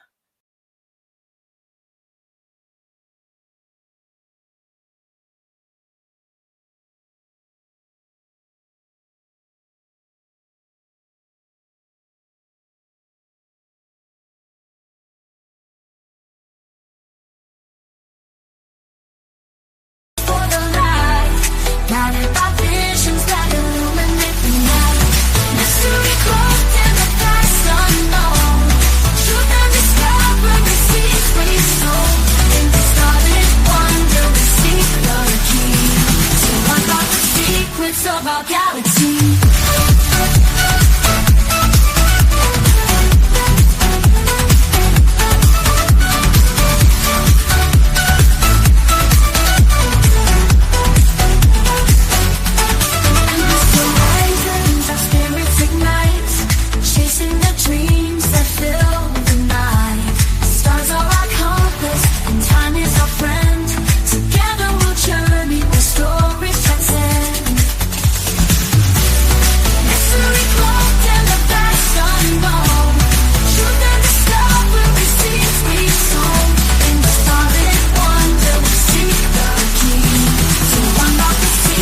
Of our galaxy.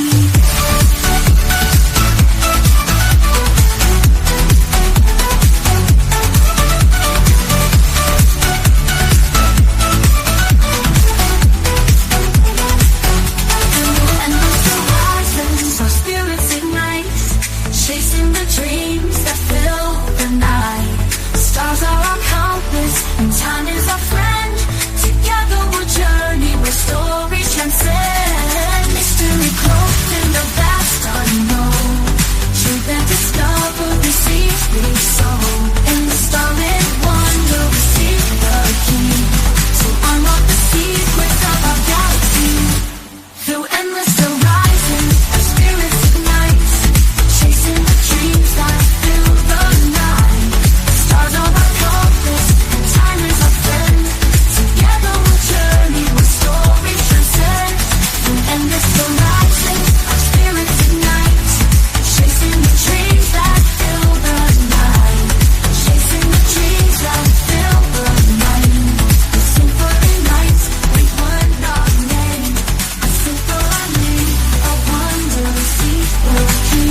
stories are told.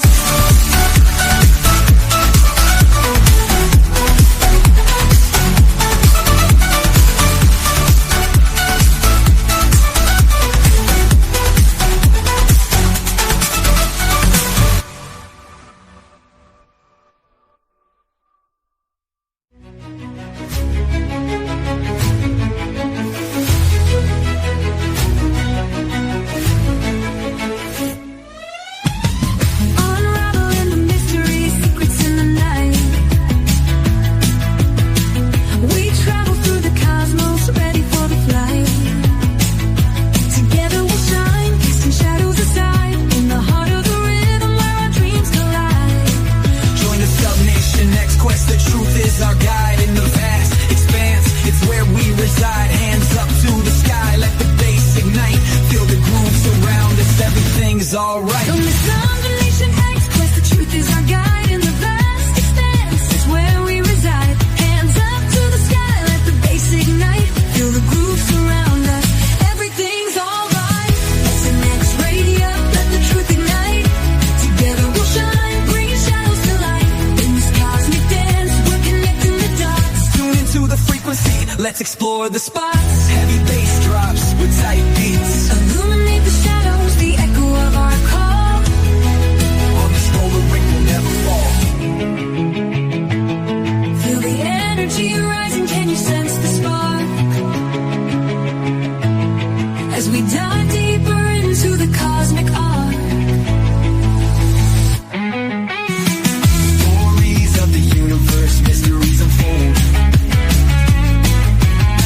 In the heart of SNX, where the truth is gold. Every note we play, every line we write, crafting our legacy, shining ever bright.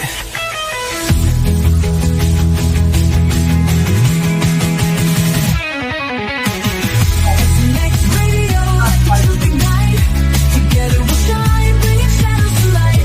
In this cosmic dance, we're connecting the dots. Tune into the frequency, let's explore the spot. Here in the spotlight, we're taking our turn. With the fire in our hearts, let the passion burn. SNX radio's call, ringing through the air. Together we rise, together we dare. So join us now, let the rhythm flow. With SNX radio, we're ready to go. Unraveling the mystery side by side, we stand hand in hand. In this dance of truth, let the story expand.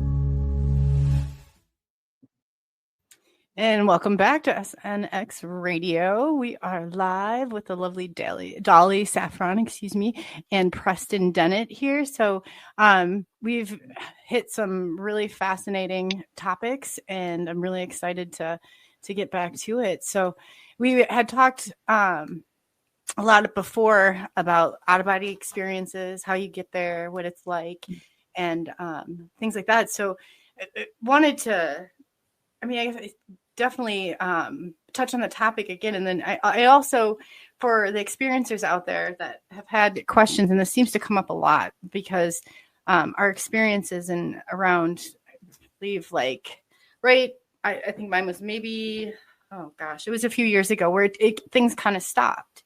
I don't know, like the ETs, the UFOs, are just how I experienced them in general. So I definitely wanted to have Dolly touch on that too. So yeah, Michael asked a question in chat. We were going through the chat, so we're going to answer that. Yeah, but there's somebody, I want to clear something up for everybody because it's a little bit of confusion about this. Mm-hmm. How can you OBE at the same time while you're driving a car? Well, your physical mind already knows how to drive the car. It's doing just fine on its own. Okay. Well, your consciousness is OBEing and watching everything, and you're in connection with that. So you sort of like got a rear view mirror, front view mirror, and a side view mirror that you're looking at while you're driving, but your physical mind is still going to keep you safe and drive the bloody car. It's not going to kill itself on purpose. No way. That's not going to happen. Where driving is an autonomic, comes autonomic with us. Our abilities as drivers kicks in throughout our life, and we become very good at it. Most of us, anyway. And some of us get stupid, but if you're OB and while you're driving, your physical mind is in control of the car. No problem. Don't be afraid of that. Just enjoy the experience if it happens to you. How's that? That's great. Yeah, that's so true. Sit and try not to fear it. That's, show fear to something. Okay, so Michael Kennedy asked a very important question, and I want to address it. Okay, let me get to it. I'm pulling it back. Okay, he says, topic for the guests. What is the single most pressing threat to our civilization? Well, the single most pressing threat to our civilization is literally whether we respond to what's coming at us with knowledge and forethought. In other words, are we ready for what's coming? And what's coming is a CME that is so powerful, it's going to down our grids worldwide. That is the most pressing threat we have. And it's any day now. It's from right now. It could happen any minute. We're overdue. And most people are not aware that this is going to take our grid down. They're not ready. The governments of this world, not the governments that you see running, but the military industrial complex governments, which is worldwide now, know it's coming, and they have prepared for it. That's why they have all those underground bases and bunkers. That's why they have seed depositories. That's why they have the ability to survive, they think, in this threat. Hell, they've got 2 bombers underground. They've got a presidential plane underground. You don't think that new presidential plane that's supposed to be coming out is really going to come out, do you? It's already underground. They made 2 of them. They literally made 2 of them. One is underground already, and one might come out, but I don't think it'll come out during Trump's presidency. I don't think we'll get to that point because this is soon. Most of us could survive this downing of the grid, but we have to learn how to live without power. It's going to take us down 10 miles straight into the Earth's core. And all these guys who think that they can Faraday away from it are wrong. It's that powerful. Our magnetosphere is down 40%. It's going to hit hard, and it's going to screw everything up for everybody, including the military industrial complex. They believe their own stupidity. I really think that for sure about them, because there's no way they can understand how big this is going to be. If you live in a house full of electricity, you got propane tanks and all kinds of stuff, you need to really not be around when that happens. In other words, we need to be walking away from that already. If you're going to have a house, live in a house with no electricity in it, no propane tanks outside, learn to live sustainably, go back off grid in your thinking and learn how to take care of yourself. And we should have been doing this for the last 100 years, but they haven't let us. They've pushed us toward all this other technology because they thought they were going to beat it. And, but that's the threat. That's the big threat. That's CME coming. Yeah. Yeah. And so can you explain how that is affecting the electromagnetic field to where the UFOs cannot make it into this atmosphere right now? Well, our sun, what started the whole thing is about 150 years ago, 200 years ago, give or take a few years. Our solar system in our galaxy started to go through an electromagnetic current sheet. It's majorly huge. And we started at the beginning of it. And now we're practically in the middle of it right now. And it's getting worse and worse. What it does is it excites our stars. Every solar system within this magnetic current sheet field that we're all going through in the spiral arm of the galaxy where we're sluicing through it is having huge problems. It's caused all our poles to shift, including our sun.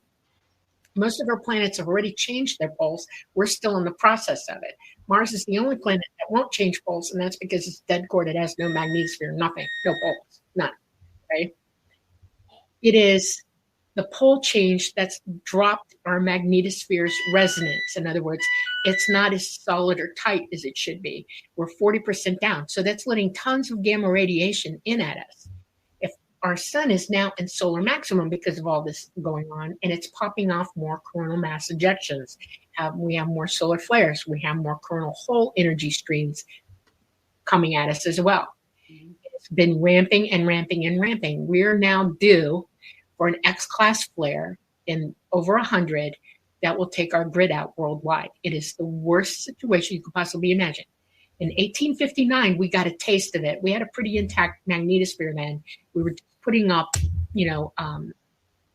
wires for telegraph. Okay, we had telegraph stations. They were running underground wiring for telegraph too, but it was only in the baby stages. Before that, they knew they were going to do it. They were planning it, but it hadn't happened yet. And it's probably a good thing they didn't have it, because it would have destroyed them as well. It would have done all that work for nothing. Every telegraph wire worldwide, including all the telegraph stations, melted and burned to the ground. Some telegraphs, which are pretty big machines, were still trying to operate. They were still energized. And if you touch them, you get electrocuted by them. That's how bad this CME was. And we still had a magnetosphere then. And it was up in the X-class range, and it was pretty big. We're 40% down now. And what happens is when that CME hits us, it's grid down, because every wire, everything metal, all of it is going to go melt and burn. And your propane tanks will explode. That's an energized bomb sitting in your yard. Okay. All nuclear plants are going to melt down when this happens. This is why I don't like nuclear power plants, period. Because there's no backup energy to save you from the rods melting down, because it's all dead at that point, and all that nuclear fissioning material is just going to go. Our field lines, think of it this way. We have two poles, right? One on top and one on bottom. The poles at the top, the energy goes like this, out, it spirals out, okay, around the earth. The one on the bottom spirals up this way, and they're cohesive. Now, there's not just that energy floating around us. There's a core. We have a magnetic core in the center, and all that energy is following the energy of whatever pole it's sitting at. So the northern hemisphere, that energy is going out this way to the sides, okay? And the southern hemisphere as well, in a different direction, but they're cohesive lines of energy that are following a path, because it's generating. Have you ever looked at a plasma ball? It's real chaotic, isn't it? It's because there's no center core in it at the top of the poles, and at the center pole, it's only got one pole on it. So it's just jumbling all around. Well, when our poles are changing, that's what you're seeing happening to the earth. They're all jumbling and going crazy. All those, they have no cohesion to them. ET can't fly here because their technology is magnetic resonance, and they fly on the magnetic field lines. And when I fly, I'm either positively charged or negatively charged. If I'm flying on a negative field line, I'm positive, so that I can stay above it. If it suddenly changes, I change polarity with it. I can see that psychically, and I resonate with it, and I can change the polarity of the craft. It's so chaotic now, though. It happens so fast. There's not even you almost can't even see it happen. It just goes, and there's suddenly no line, or a line that was here, and now it's over here. It goes from here to here, okay? Wow. And the craft goes boom, it drops, it loses everything and hits the ground. We're not flying in atmosphere here with both our fields of protection. We have an outer field and an inner field. We're not flying with our outer field inside atmosphere, because it would fry you like a hotcake on a griddle. You would fry. So we're not using nuclear power at that point. They have a type of nuclear power. It's not like ours at all. We're on batteries. And so it just makes it easy for us to just go and die. All those crashes that you've seen over the years is exactly that. Our magnetosphere breaking down, losing cohesion with the field guidelines, and we're crashing. Okay. We woke up one day and went, we're done. We're done. That's it. We can't do it anymore. We have to back off. And they left the solar system. They've gone way far away from this, because they cannot, it's just impossible for them to be here. All right, I want to go back for a second to the greatest threats facing us. Okay. Because I have a comment on that. I agree with Dolly, don't get me wrong. But I also think, one of the greatest threats facing humanity is, honestly, immorality, lack of education, delusion. People really need to take a good, strong look at that, because that is what is choking our forward progress. This is one of the main reasons why ETs have not had open contact with us, because we are warring, because we are killing each other. We're doing heinous things to not only each other, but ourselves and this planet. This all begins with education. This is going to be a long road to recovery, to doing the right thing, lifting ourselves out of delusion, moving past fear, greed, hate, divisiveness, and just doing the right thing. We need to learn morality all over again. This is something that Dolly was taught And I see this from other contactees at a very early age, by the ETs, the importance of morality. They are not happy with us. This is absolutely why we've not had contact. If we were a different society, we would have open official contact. We would have been lifted off by now. So Right. this is something we can all personally work on. Right. Absolutely. Yeah. Wow. So how do you think that we should proceed forward with all of this? These are Learn, start resourcing your existence. In other words, learn how you can get enough food for a couple of years. Learn to keep water available for you. Learn how to live off grid. Learn everything that is learnable, know all that is knowable. Get every resource book you could possibly find. Don't download it from the net onto your phone because you're not going to have your phone anymore. You need hardbound books, okay? Yeah. You need to learn how to can food. You need to learn how to cook on pots that aren't going to melt when the CME hits, You have to learn how to build a fire. You need to learn how to build a structure that you're going to survive in without freezing to death or frying. You need to learn how to grow your own food. You need to know how to store. How we used to live 150 years ago, quite easily. Yeah. I mean, maybe not easily, but people lived this way very successfully. Have you ever? It wasn't that long ago. What? No. What? Yeah, it wasn't that long ago that we lived. No, hell no. My great grandmother used to talk about what I grew up on a farm. Okay. I grew up knowing how to do this stuff. I learned how to hunt. I learned how to fish. I learned how to grow food, kill animals, whatever, anything to eat, survive, or whatever. And my great grandmother taught us how to heal ourselves and do all kinds of things. I grew up this way. This is part of my upbringing, but I am unique in that I had a great grandmother who knew how to do it and taught us all. See what I'm saying? That information got passed down. We've been so fractured as families and torn away from reality that we haven't had this learning. Now, I want you to understand that there is plenty of resources out there all over the internet right now. You can't look at the internet and not see somebody say, I got the old world home, how to do this, and I know how to do that. And here's the book. Here's the healing herb books. Here's the how to grow chickens. Here's how to cut a garden in. Here's all. I put this stuff up on my Facebook all the time. I'm always throwing stuff up. Here you go. Look, take it to heart. This is coming. Learn how to freeze dry your own food. Learn how to put your own food up. How I can glass eggs. That's saying something. You get 50 eggs and you glass them and they last 25 years that way. Okay, you make a brine and you put it in there, and they're just as good in that 25-year period, and there are all kinds of survival techniques that are pretty easy to learn. Did you know that you can get water by just going outside in the morning with a towel and getting the dew off the grass? You can get a whole gallon of water in about 15, 20 minutes if you don't have a water source. And in fact, if it's worse than that, get a plastic bottle, a water bottle, fill it with leaves and put it in the sun. After a couple of hours, it'll have a couple of inches of water in it. Right. These are really good little survival tools. Or learn how to clean water from a stream. In every person's area. You can garden on a little windowsill. I know a lot of people are stuck in cities, and it's if you can move out of the city, that would probably be. You don't want to be in the city when that CME hits. You do not. Everybody needs to think about community. Talk to your neighbor, because we're definitely going to, when there's a tragedy, living in California, earthquakes would hit. Yeah. It was amazing to see how everyone would come together and talk in the streets and camp in their front yard, and everyone would finally get to know each other. I think that is definitely something that will be beneficial moving forward. Oh, absolutely. People, if we learn how to trust our neighbor again, or get to know our neighbors again, and kind of come up with who's who and what's what. But yeah, that's huge. That sense of community. Yeah. What you don't want to see is when it does hit, there are going to be pockets of humanity that absolutely lose their mind because they're already starving because they didn't plan.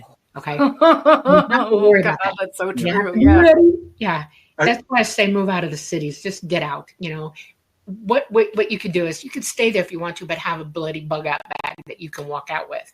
That's got survival stuff in it that you can camp and tent and fish, and you know what I'm saying? You can find your way, okay, and have a plan of where you're going to go. Think it through, think it through. Yeah. I see a question in chat I want to address from Angel. It says, can you remote view aliens and be taken to them? Yes. Oh. It's an ability that you have to work on. ETs will remote view you as well. It's all about consciousness and developing your psychic ability. And in a correlate to this, she says, can you ask about something you need while remote viewing and get an answer or image of what you specifically need? Yes. Dolly talks about this, speaking to the all mind, to the universe. So yeah, you can absolutely, but it's all about you getting to that point of being able to listen and communicate with the ETs or the entire universe or even each other. The answers are there. You can get to them. Absolutely. Yeah. Okay, that's very fascinating to me because especially after I feel like being cut off from contact, how do you initiate that? Like, how do you just, because I know that you kind of you've always given these great pointers, like remember what somebody looks like and sounds like, and things like that. Is there some tricks to that to try and? It's not really a trick. You just have to intend to have communication, and it will happen. You're psychic enough for that to occur. I'm very well attached to Talata. Okay, he and I have been in such close proximity to one another that the what do you call, the channel is open all the time. I hear him constantly. He pays attention to everything I do and will actually interrupt me from time to time and go, hey, say things to me. It's like, oh God, I'll be sitting there doing absolutely nothing, trying to relax. And then suddenly I'll hear, turn the TV on right now. Turn it on. And what channel to turn it on? I'll turn it on. Oh my God, look what's going on. It's like, okay, thank you. Okay. Or he'll say, you got, somebody's in trouble, or you need to call this person. You need to do that. He's sort of like my little guardian when it comes to stuff like that. But then there's Mama, and Mama, I have to make contact with her. I'm not open channel to her, but she does answer me when I contact her. I will actually have a long conversation with her.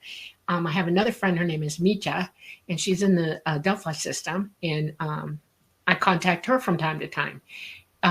Then there's family. I have family that are on the other side that I have regular visits. You all do, yep. Yeah.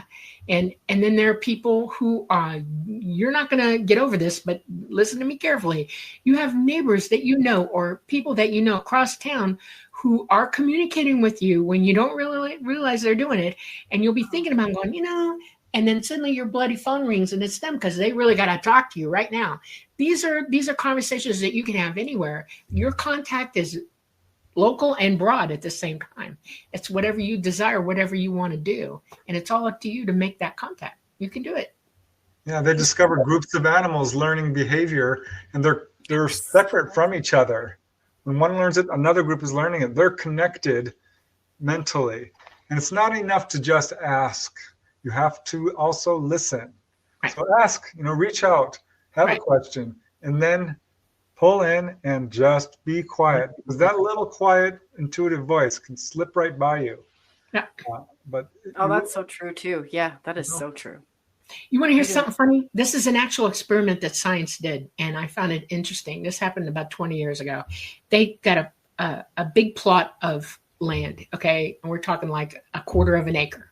And they squared it off, and it was nothing but grass, beautiful grass. They took care of the grass. It's really healthy, blah, blah, blah, blah, blah. And then they wired it up. And then they took people and surrounded the perimeter of the grass with these people. Well, immediately the energy changed in the grass, all of it, all the way across, began communicating with each other like, something's going on. They knew they were there. And then one person entered a quadrant and started to walk. And they anticipated, the energy actually anticipated all the way through the grass. They were all reacting. Here it comes. It's right on you. Boom. And they reacted to the actual stepping on the grass. And it blew everybody out. You could touch a plant and the plant will react to you. Okay. It'll see you coming or feel you coming, your energy, and react to you as well. And they found out that everything has a level of sentience, and it all communicates. They also know that trees, all the networks of the roots are all in communication with one another. And if a tree falls down in front of another one, the other one will send food to it to help it survive. It will divert nutrients to it to help it until it can reestablish it itself. All right, that's crazy. If you cut a tree down and the stump is still there, the other trees will still supply that stump with nutrients, hoping that it stays alive. That's serious stuff. Okay. The more you know about what science is and how energy really works and what's sentient is amazing. Now, do rocks have sentience? No. Does dirt? No. It's not biological. Only biological things are sentient, and it's all of it, every part of it. That's why I say go outside and ground. The fastest way for you to use your intuition is to go ground, because you're feeling the earth talking to you first. Okay. I used to lay down in the yard when I was a kid and just feel everything. That's what you do. You allow it to come in. I wasn't talking to anybody. I wasn't over talking or thinking. I just went dead silent and listened. You'll get it. You will. You will come online with it. It's hardest for people to sit. I said, when you get used to, and you can sit with that silence, that's a huge thing to learn, even to get back. It's uncomfortable at first. Like Preston was talking about. You can start itching or something. Now, your poor physical mind's been trained to be crazy. Okay, I'm sorry, but we can't think 30 seconds. I mean, we're on 30-second intervals. Most of everybody's been trained. You can't really. I mean, we're changing channels in our physical mind all the time, and that's what you have to learn to undo. You have to learn how to just recognize that you are making progress. Yeah, we don't always have to be moving. This is something that is actually takes effort. So you are increasing your willpower, your psychic abilities, all the stuff, even though it feels like, gosh, I'm not even doing anything and my mind's racing. What's going on here? I can't stop this train of thought. Don't worry about it. There's different techniques you can use. A mantra is one. Try color meditation. Go through the whole color wheel or the rainbow of colors and just focus on each color. And it's really interesting because you start to get a real sense of the power of just color alone. Yeah. White light is really powerful. All the colors have a certain sort of, I don't know what the right word is, energy or vibration or. Right.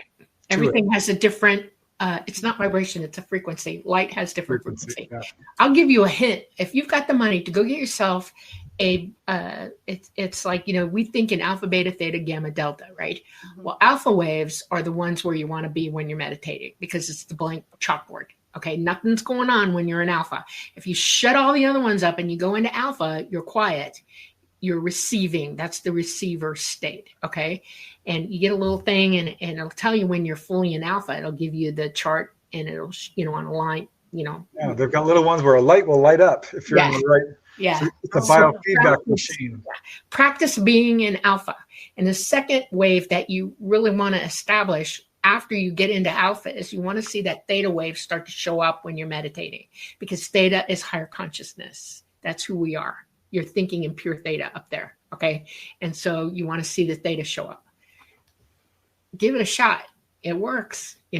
If you want to go into alpha without all the technology, what you do is this: when you're meditating, you relax your body in stages. You relax your toes. You go all the way up to the top of your head. You relax your arms, everything. And you get to the point where you lose contact with your body. You don't feel it anymore. It's that relaxed. And then you shut down your mind by only seeing the blank chalkboard. Nothing is there, only the dark. That's alpha. You're producing alpha when you do that. When you go completely blank, you wipe it all away. When you do that, you're in full alpha. And that's when you make the intention to one intention at a time that I'm going to do this. And you can intend that, like you pre-plan what your question is going to be, or who you want to contact, okay, or what you want to see. You decide one thing at a time. And once you get into full alpha and you're completely calm and you're in that lucid meditative state, then you go there, you let it happen and see what happens. You write it down. It's crazy. You can do it. Yeah. It really is. And it happens. It will happen just like, you'll be working on it. It's like breathing. You're going to take that big ding gone fresh breath. It's like, yeah, that's a good way of putting it. Yeah. It's awesomeness. Yeah. Oh, absolutely.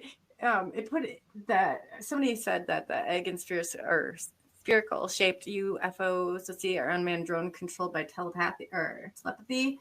Or do you think it's advanced AI? Where do you think AI comes into all this? I get a little upset when we talk about this, not with talking with you, but I used to be able to trust a lot more. Now it's like AI is creating this. Yeah, he was right. He warned everybody last summer. He said, it's over, y'all. We need to start making the laws to govern it. And now it's out of control.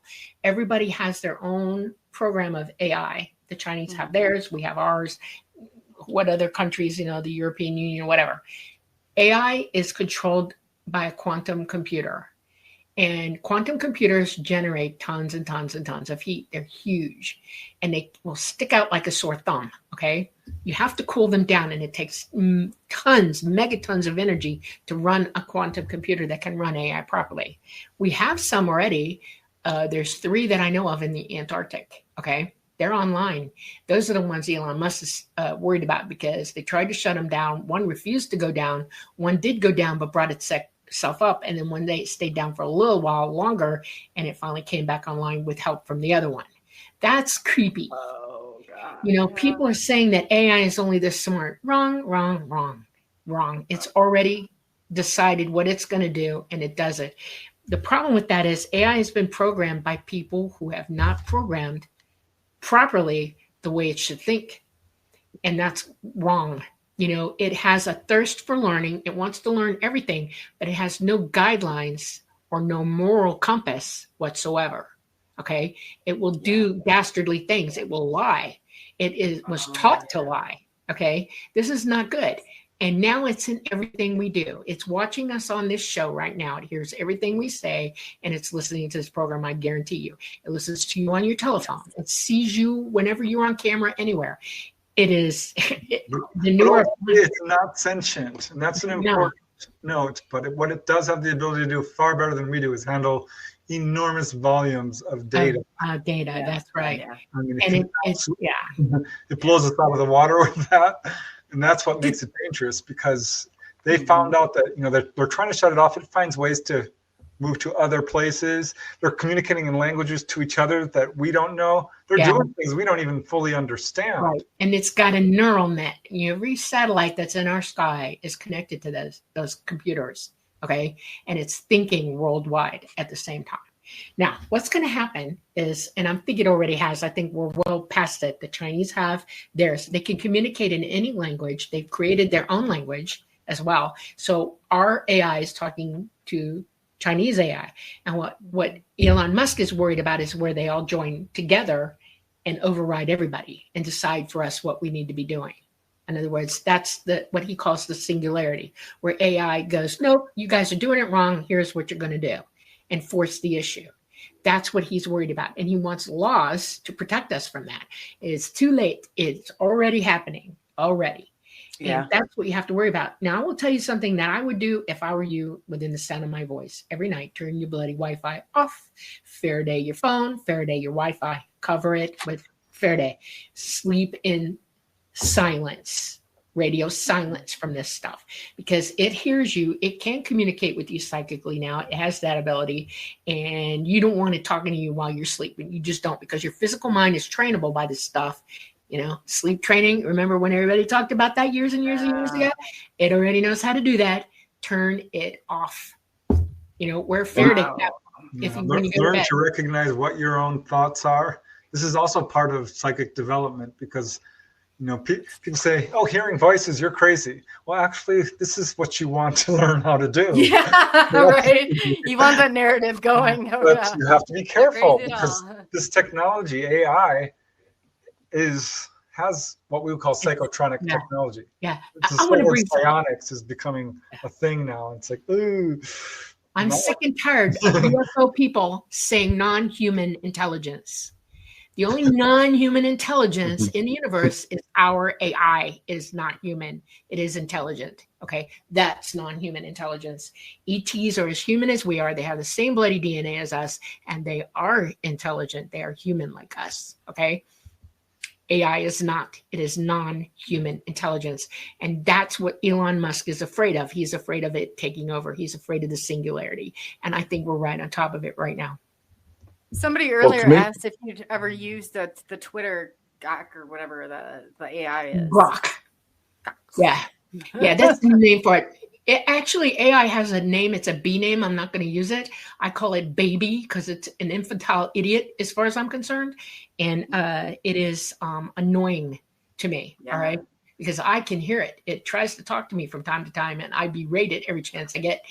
As a matter of fact, I had an argument with it online, and I posted it on my Facebook. It's in my thing. You can see where I had a conversation with it. I went, nah, I'm not playing with you.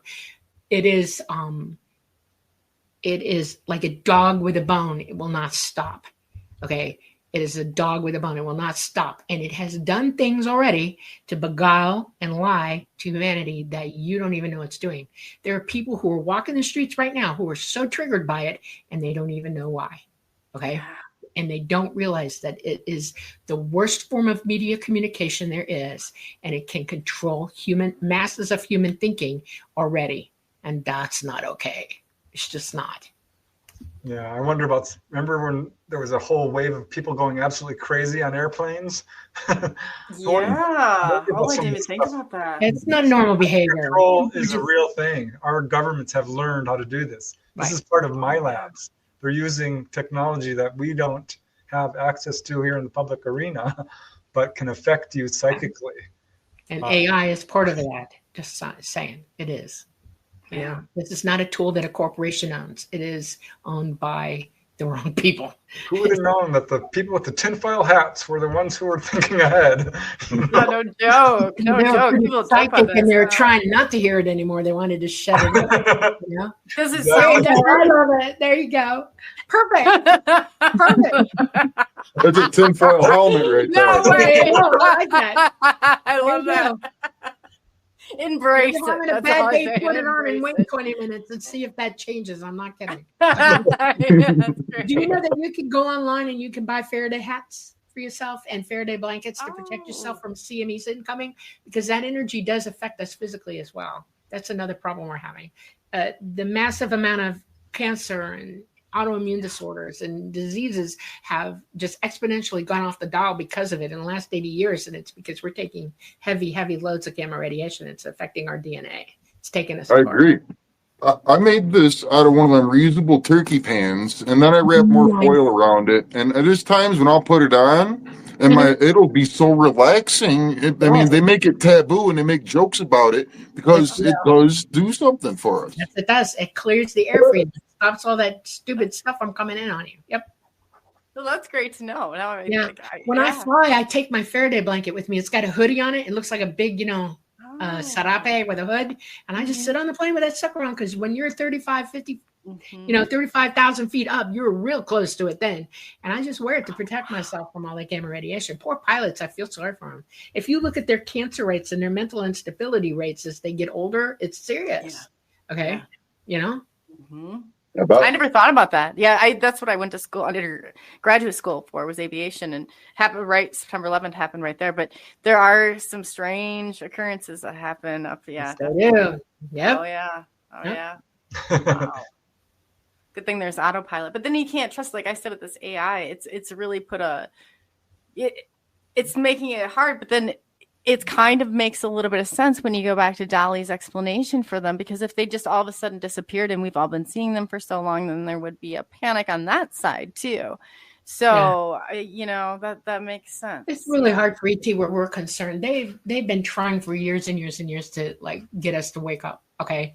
They can't directly interfere with us. We're our own people. We were put here to work together, and it's our karma. It's our place to be here. This is our classroom, and we're a bloody bunch of dummies. No kidding here this time around, this iteration. And they've done what they You're right. Yeah. Definitely. And so they've backed off. They haven't stopped sending us information. They do transmit to us constantly.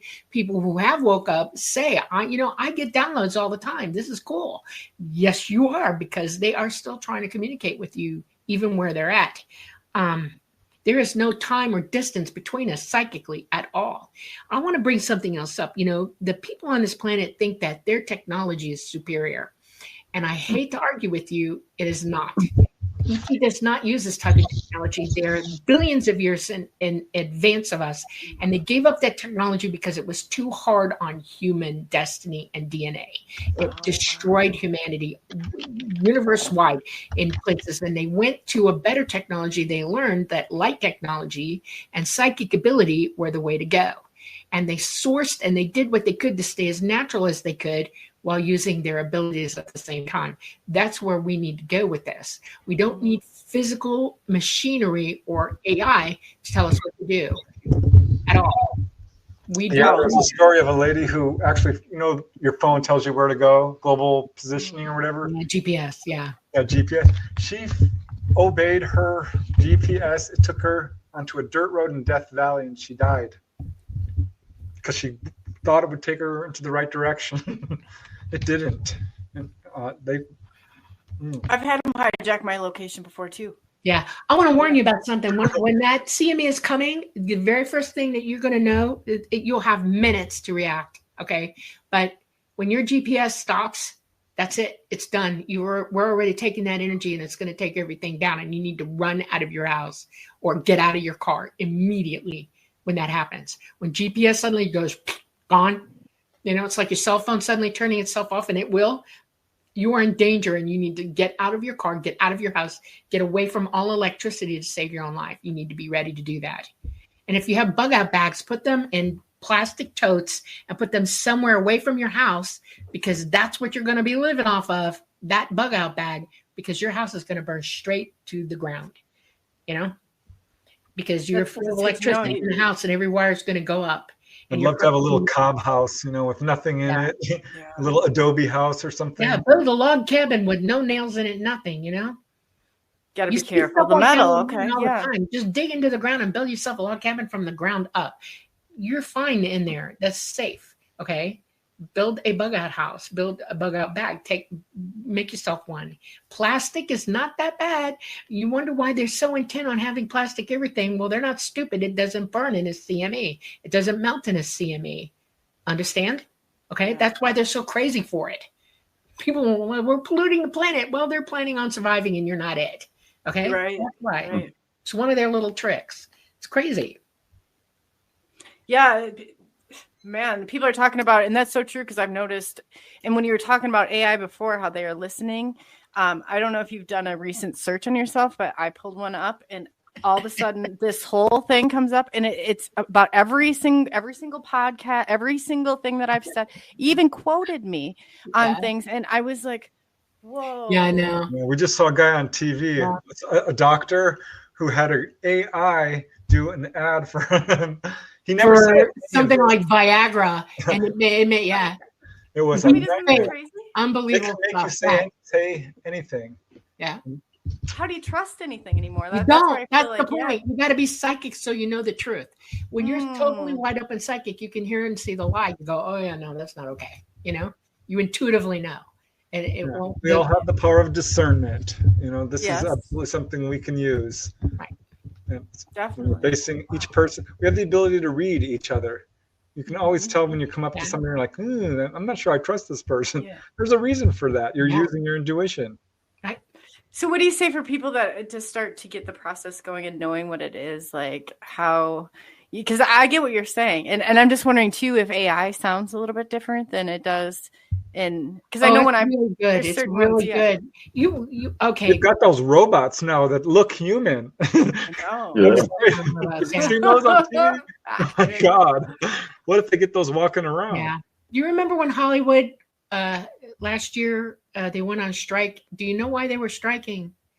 Because AI was taking their image and using it without their permission anymore, and putting them in movies and stuff like that, and using their voice, everything, and they weren't getting any money for it. They lost the ability to make money off of their image and their ability to act or whatever.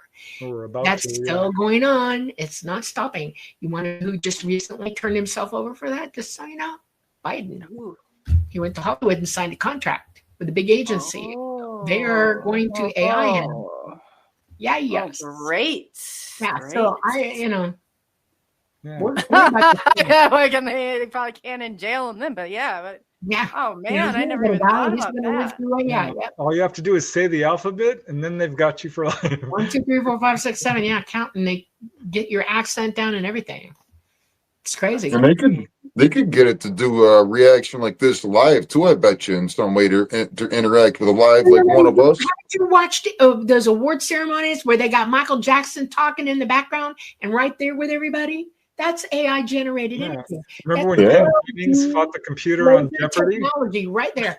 They have the ability to do stuff to make you think it's real. Like, have you ever seen those films of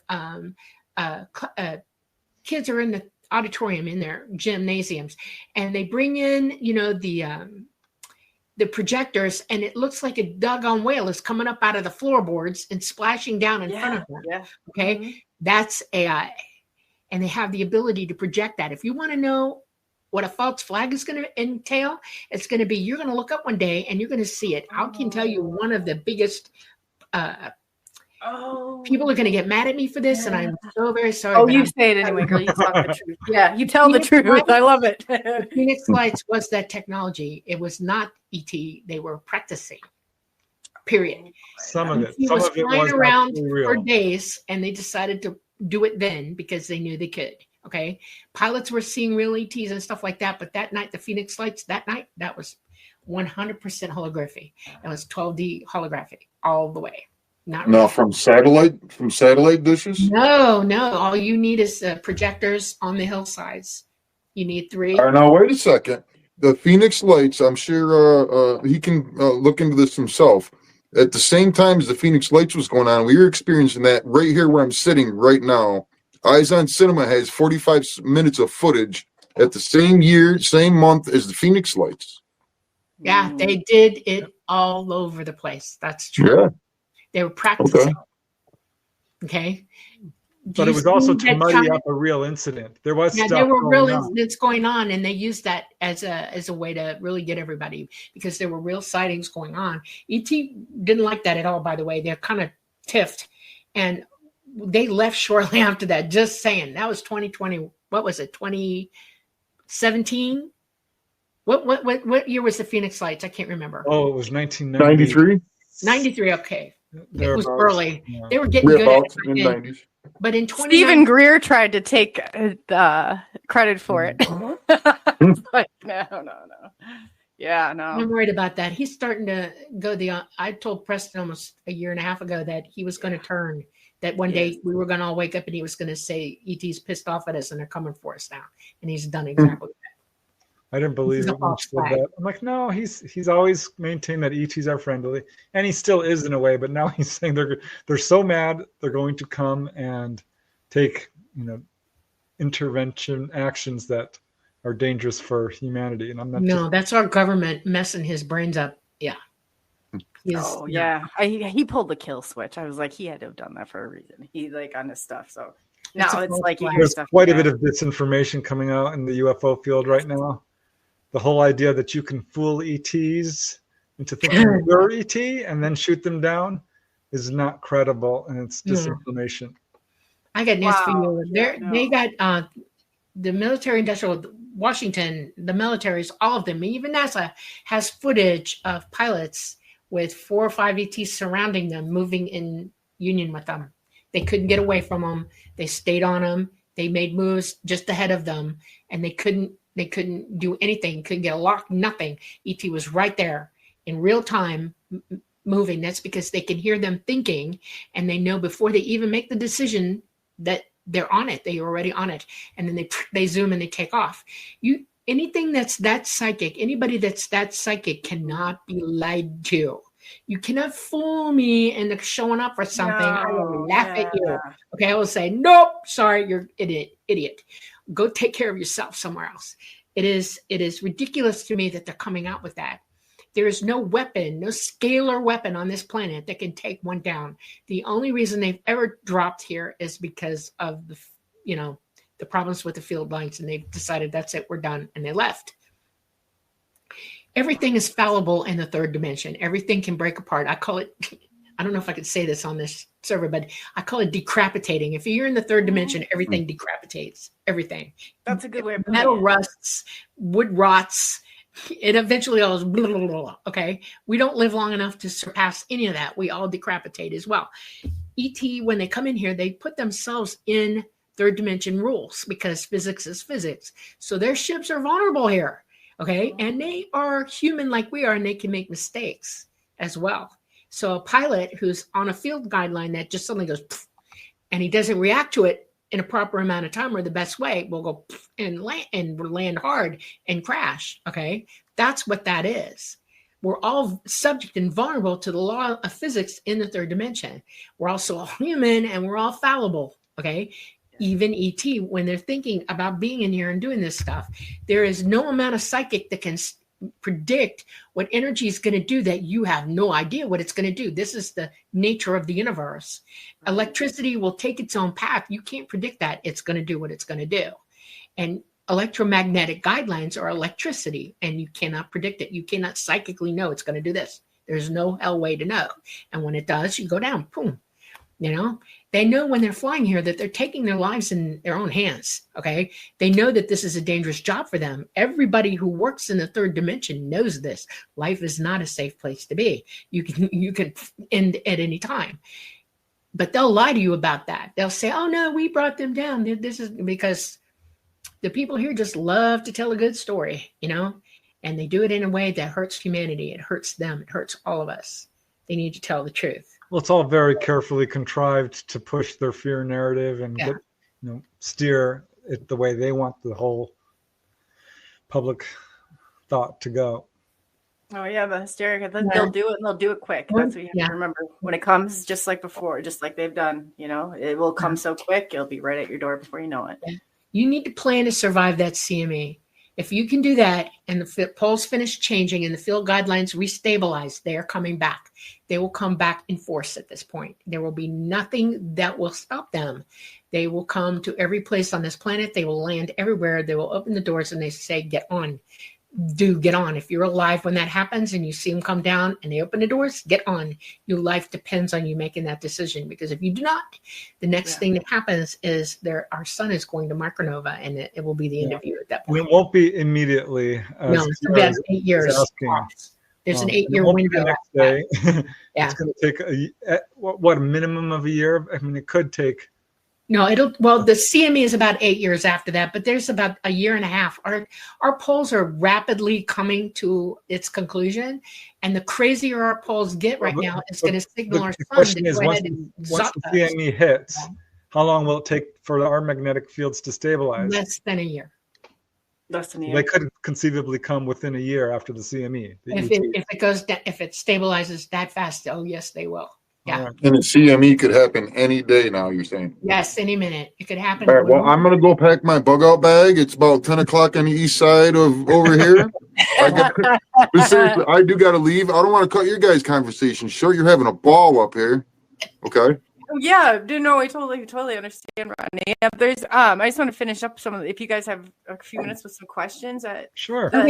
People really got excited here when you talk Thanks, about. Rodney. Thanks, Rodney. Yeah, take care, everybody. You too.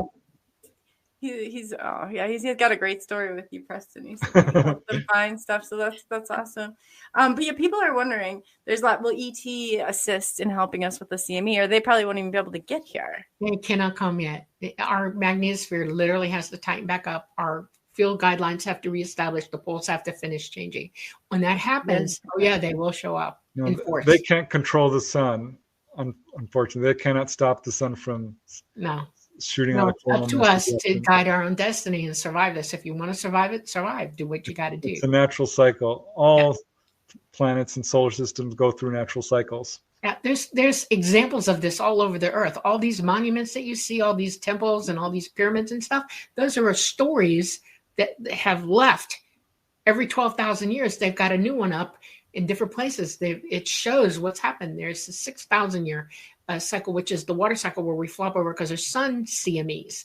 That's a 6,000 year cycle. You ain't gonna like that one very much because we're having both of them at the same time. That's why we got a CME coming right behind that CME. It's crazy. It's crazy. Okay. Well, it'll be enough to knock. I agree. I'm listening and thinking, people need to start shifting their thinking a little bit on this. And I think that they've been so, because it's all been in there's this, there's that, there's this going to happen. But now the real thing is there, There's a guy, his name is Ben Davidson. Okay. And he's out in, Colorado in the Springs, Colorado Springs out there. He's a prepper. He is a genius, and he's mapped all this out for everybody. He's given all the scientific explanations for it. He's got a huge playlist. It's called Space Observers, Space Weather Observers. Go find him on Facebook, okay? On YouTube. And go through his playlist. It's called the Disaster Playlist. It spells it out for you in spades. It will teach you what you need to know, okay? I fully endorse this guy. He knows what he's talking about. Okay. Can you say his name one more time? You said Ben Brian? Davidson. Ben Davidson. Okay. Yeah, Yeah, some and people for might all choose you- to stay here when the CME hits and not be rescued. That's fine. Just remember, we are all immortal. We all have the autonomy to choose our own life path. Right. I saw someone ask, where will they take us? That to me is one of the most exciting things about all this, that there are other planets out there that we will possibly be transferred to, or, what would you call it? Dyson spheres. This is where they scoop up a lot of life and put them temporarily until they can find a place to put them.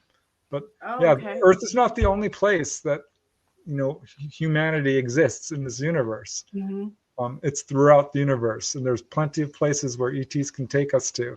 That'd be the We'll coolest. have to adapt to what are then, right? So if I think like when you get a fish from the fair and you're putting it in the thing and you have to put it in the water, so the temperature, whatever, before you let the fish go. That's what I'm feeling. I'm gonna answer Michael Kennedy right now. Jason great. Sand is a disinformation, misinformation person. Anything he says to you is to direct you to believe that ET is going to tell us what to do. No, they are not. We are on our own. We created our mess. We have to live with our decisions, and we have to get through them our own best way. ET are not going to do a world communication. That is false flag, and that is the military-industrial complex getting ready to get you to rush into congested areas where they can do something to you don't want them to. Please understand this. Any information that you're getting on this planet about ETs right now is where they say they're going to come and talk to you is false, wrong, and not okay. Well, you have to use your discernment, because people are absolutely in contact telepathically with ETs. Yeah, but we're not. Contactees People all who over the world. are not saying that they're going to save the world and tell you what to do. They are not. ETs are not going to tell everyone to go into one place. And no, they're going to land all over the planet and scoop people up. You have to understand that there are way more of them than us. They're from all over this universe in the third dimension, and they got enough people to come and get us all off here at one time, at the same time. So let's not play games here. They're not here flying here because it's unsafe, and they won't come back until then. And it's not going to be until after that CME. And when it happens and there's no more communication worldwide, you're 100% on your own. And what ET is telling you to do through us, those of us who are trying to tell you to help you, is that you must learn how to take care of yourselves. You must learn how to do this. Oh, here, I just had a real aha moment real quick. So you're saying that when everything goes down, but we'll still be able to communicate with one another. Like, if you're psychic, you will. Different. Okay. Yeah, that's interesting. No walkie-talkies. This is all intuition. If you're wide open psychic, you'll be able to make contact with each other. But unless you do that, you're on your own. This is why the ET mission has always been one of trying to raise our consciousness, our awareness, our psychic abilities. Right. They have 5 or 10 things that they're really trying to accomplish. One is just simply announcing their presence, letting us know they're there. That is a huge part of what they're trying to accomplish here. This is why they're hovering over schoolyards all over the world, driving movie theaters, why there's major waves of sightings all over the world regularly. Right. They're maintaining our health to the degree that they can. Yeah. Scooping up all our genetics. We're not going to go extinct. They have made sure of that. But they're doing they're warning people over and over again about the dangers of nuclear proliferation, greed and corruption, pollution, upcoming Earth changes, the possibility of a mass landing. You know how many contactees have gotten that message? A lot. Yeah, that's a lot. So they are absolutely intervening to a degree, but it's absolutely, and they've told us to contactees, they're not going to come down and fix everything. No. Every parent knows that you can't do that. If you tie your children's shoes till they're an adult, they're going to walk out the door and be unable to tie their own shoes. Right.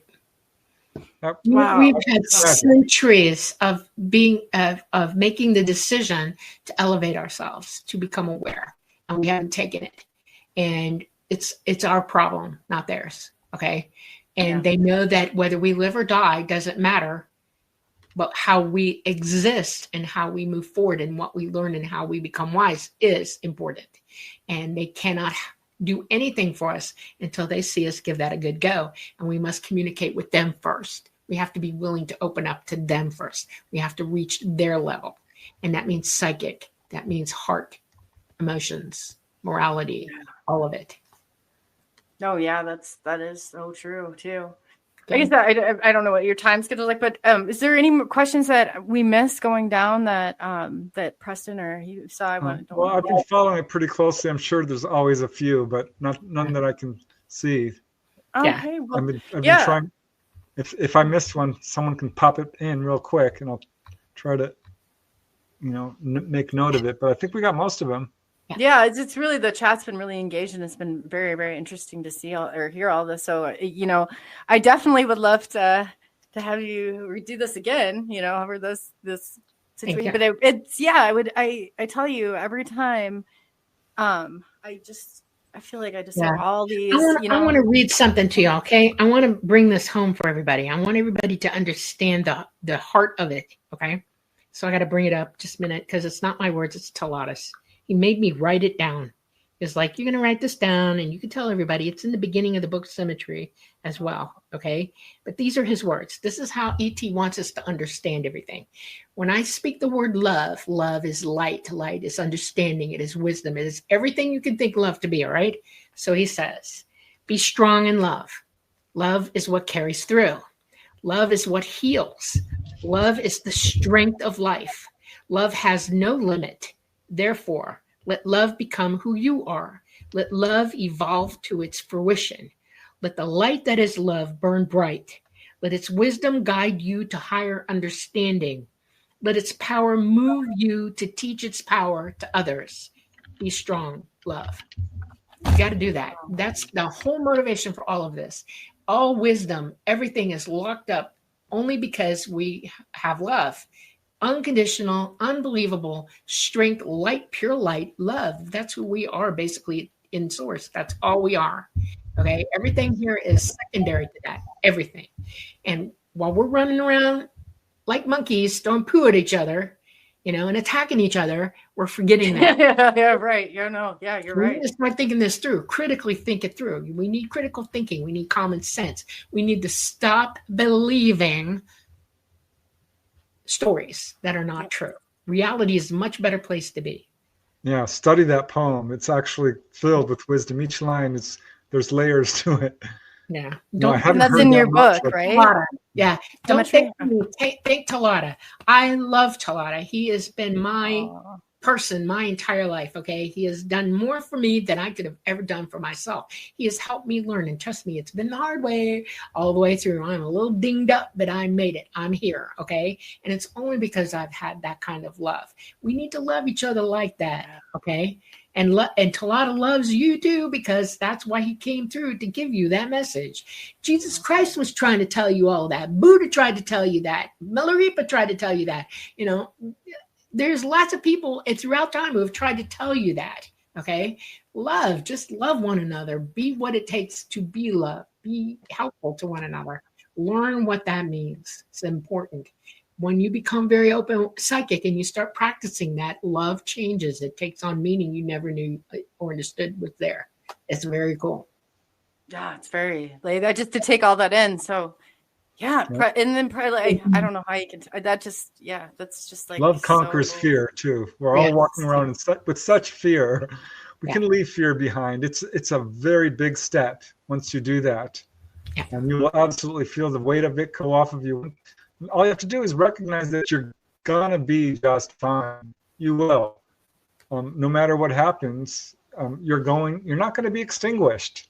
You're just going to go through difficult experiences. And that is all on you. If you interpret an experience as difficult, that's because that's your interpretation of it. There are people who live very difficult lives that are extremely happy. Yeah. And people with incredible disabilities, painful conditions, who are very happy people and learned a lot in their lives. Yep. So it's all on us in perspective. Yeah. I'm going to leave you with one more thing. There's one other poem in the book, and I wrote it, and this is the level I'm at, okay? I'm nowhere near where Talata is, nowhere near, okay? But it's important for us to hear it, because this is the one that I think is important for all of us. Okay, it goes, yesterdays have come and gone. Tomorrow's days are not far long. So remember, while you're in between and you hear that clock ticking, do now what you'd have done then, making tomorrow yesterday's friend. In other words, don't sit on it. Do it. Yeah. Do what you got to do. Live in the present. Yeah, absolutely. Absolutely. As much as you can live right there in the moment, authentic and genuinely. That's beautiful. The That is present beautiful. is the moment of power. Absolutely. Thank you. Yes. Well, on that note, yeah, definitely I'll keep people updated, but yeah, definitely we need like a part 2, 3, 4, 5, whatever you're feeling. But yeah, I mean, I just love getting your message out there. Yeah. It's just Don't go amazing. home and just think about this all by yourself. Start talking to your friends and your family. Spread the word. Let them know. We all need to wake up, and the only way we can do it is if we start talking to one another about it, openly talking. It's important. Absolutely. 100%. That's where we really do. I said, in this, you can't trust everybody, but when you find people like Preston and Dolly and who are out there consistently telling the truth, it's not the truth is not what you always want to hear, but they're out there and they're conveying a powerful message. They're getting the disinformation and weeding that out of there, and they're giving you the truth. Just let it sit, and like she said, like that Preston has said, just sit and let that resonate for a minute. I know what they let fear aside, because usually fear is what, oh, no, not that. No, let's listen here. Yeah. They know. Do the work, I mean, it's up to you. You can't just soak up other people's wisdom. You have to actually do the work and find the experience and prove it to yourself. Absolutely. I could talk all day long about out-of-body experiences, but until you have one, you're never going to know. Do it. It's so much fun. Oh, yes, definitely. Great. Well, on that note, I mean, not that I want to let them go, but I'm sure that it's Sunday night and everything. But I had an absolute blast. You guys are absolutely amazing. I hold you when I say when anybody asks me, I always have Preston and Dolly are two of my top references. I'm not going to answer a question that I'm not informed enough to do. So I always pass in, and I tell you guys have been so motivational and have moved so many lives, and even hearing from the people that reach out. I mean, you need to know that despite there's always going to be resistance, and that you're keeping and you're going and you're standing there, Dolly and Preston, like that means the world. Oh, there's resistance. All right. Oh yeah. Oh yeah. Gosh. But let me tell you, if they get not on your show, I put them in, and feel free to toss names if it happens again. I put them on my list, so they're not coming on my show. So that's just it. So, and like we can't be experts at everything, but these two, Preston has written 33 books or 32 books right around there, and hundreds of papers, and Dolly's the experiences alone, and they've been able to compromise, have confirmation among each other. I mean, that's amazing. This is amazing. So just listen with an open heart. Let's be good to one another, my whole point. But again, thank you both for coming, and we'll definitely plan something soon. You, Coley. Yeah. On that note, we love you. Thank you very much. I love you guys too. Yeah. I do.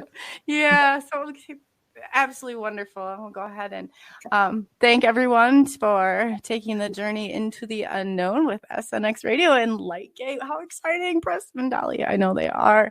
But please don't, before you go and jump on any bandwagon on any of it, you let that resonate with you. Let that resonate as an experiencer, as a person, as something. I mean, it's unbelievable, I have to say. So I just wanted to thank everybody for joining us tonight. And again, like we had Twitter, X, and all platforms, Facebook, YouTube, and everywhere we go after this. So again, enjoy what's left of your weekend, and we enjoyed it thoroughly. 1,000. I mean, they're just great people, great people. But on that note, I will let everybody get going, and we'll take you into the outro. So, yeah, I'm super excited. Always love. Woke up with a smile, sunlight on my face. Gonna make it worthwhile. Feel the good vibes embrace.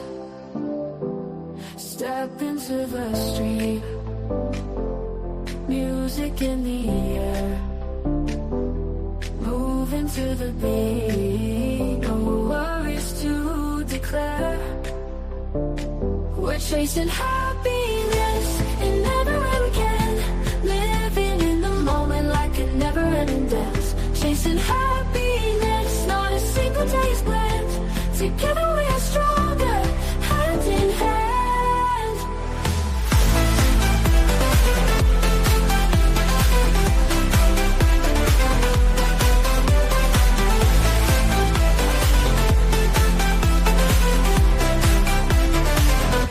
Laughing with my friends, echoes in the park.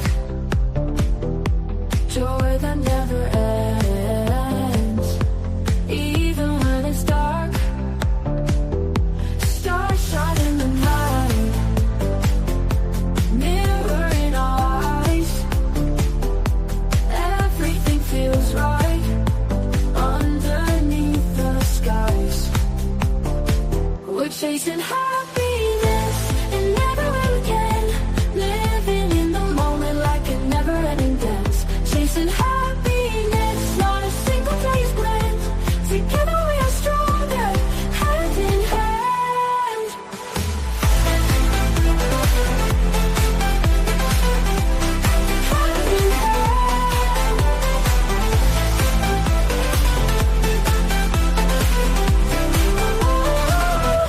Laughing with my friends, echoes in the park,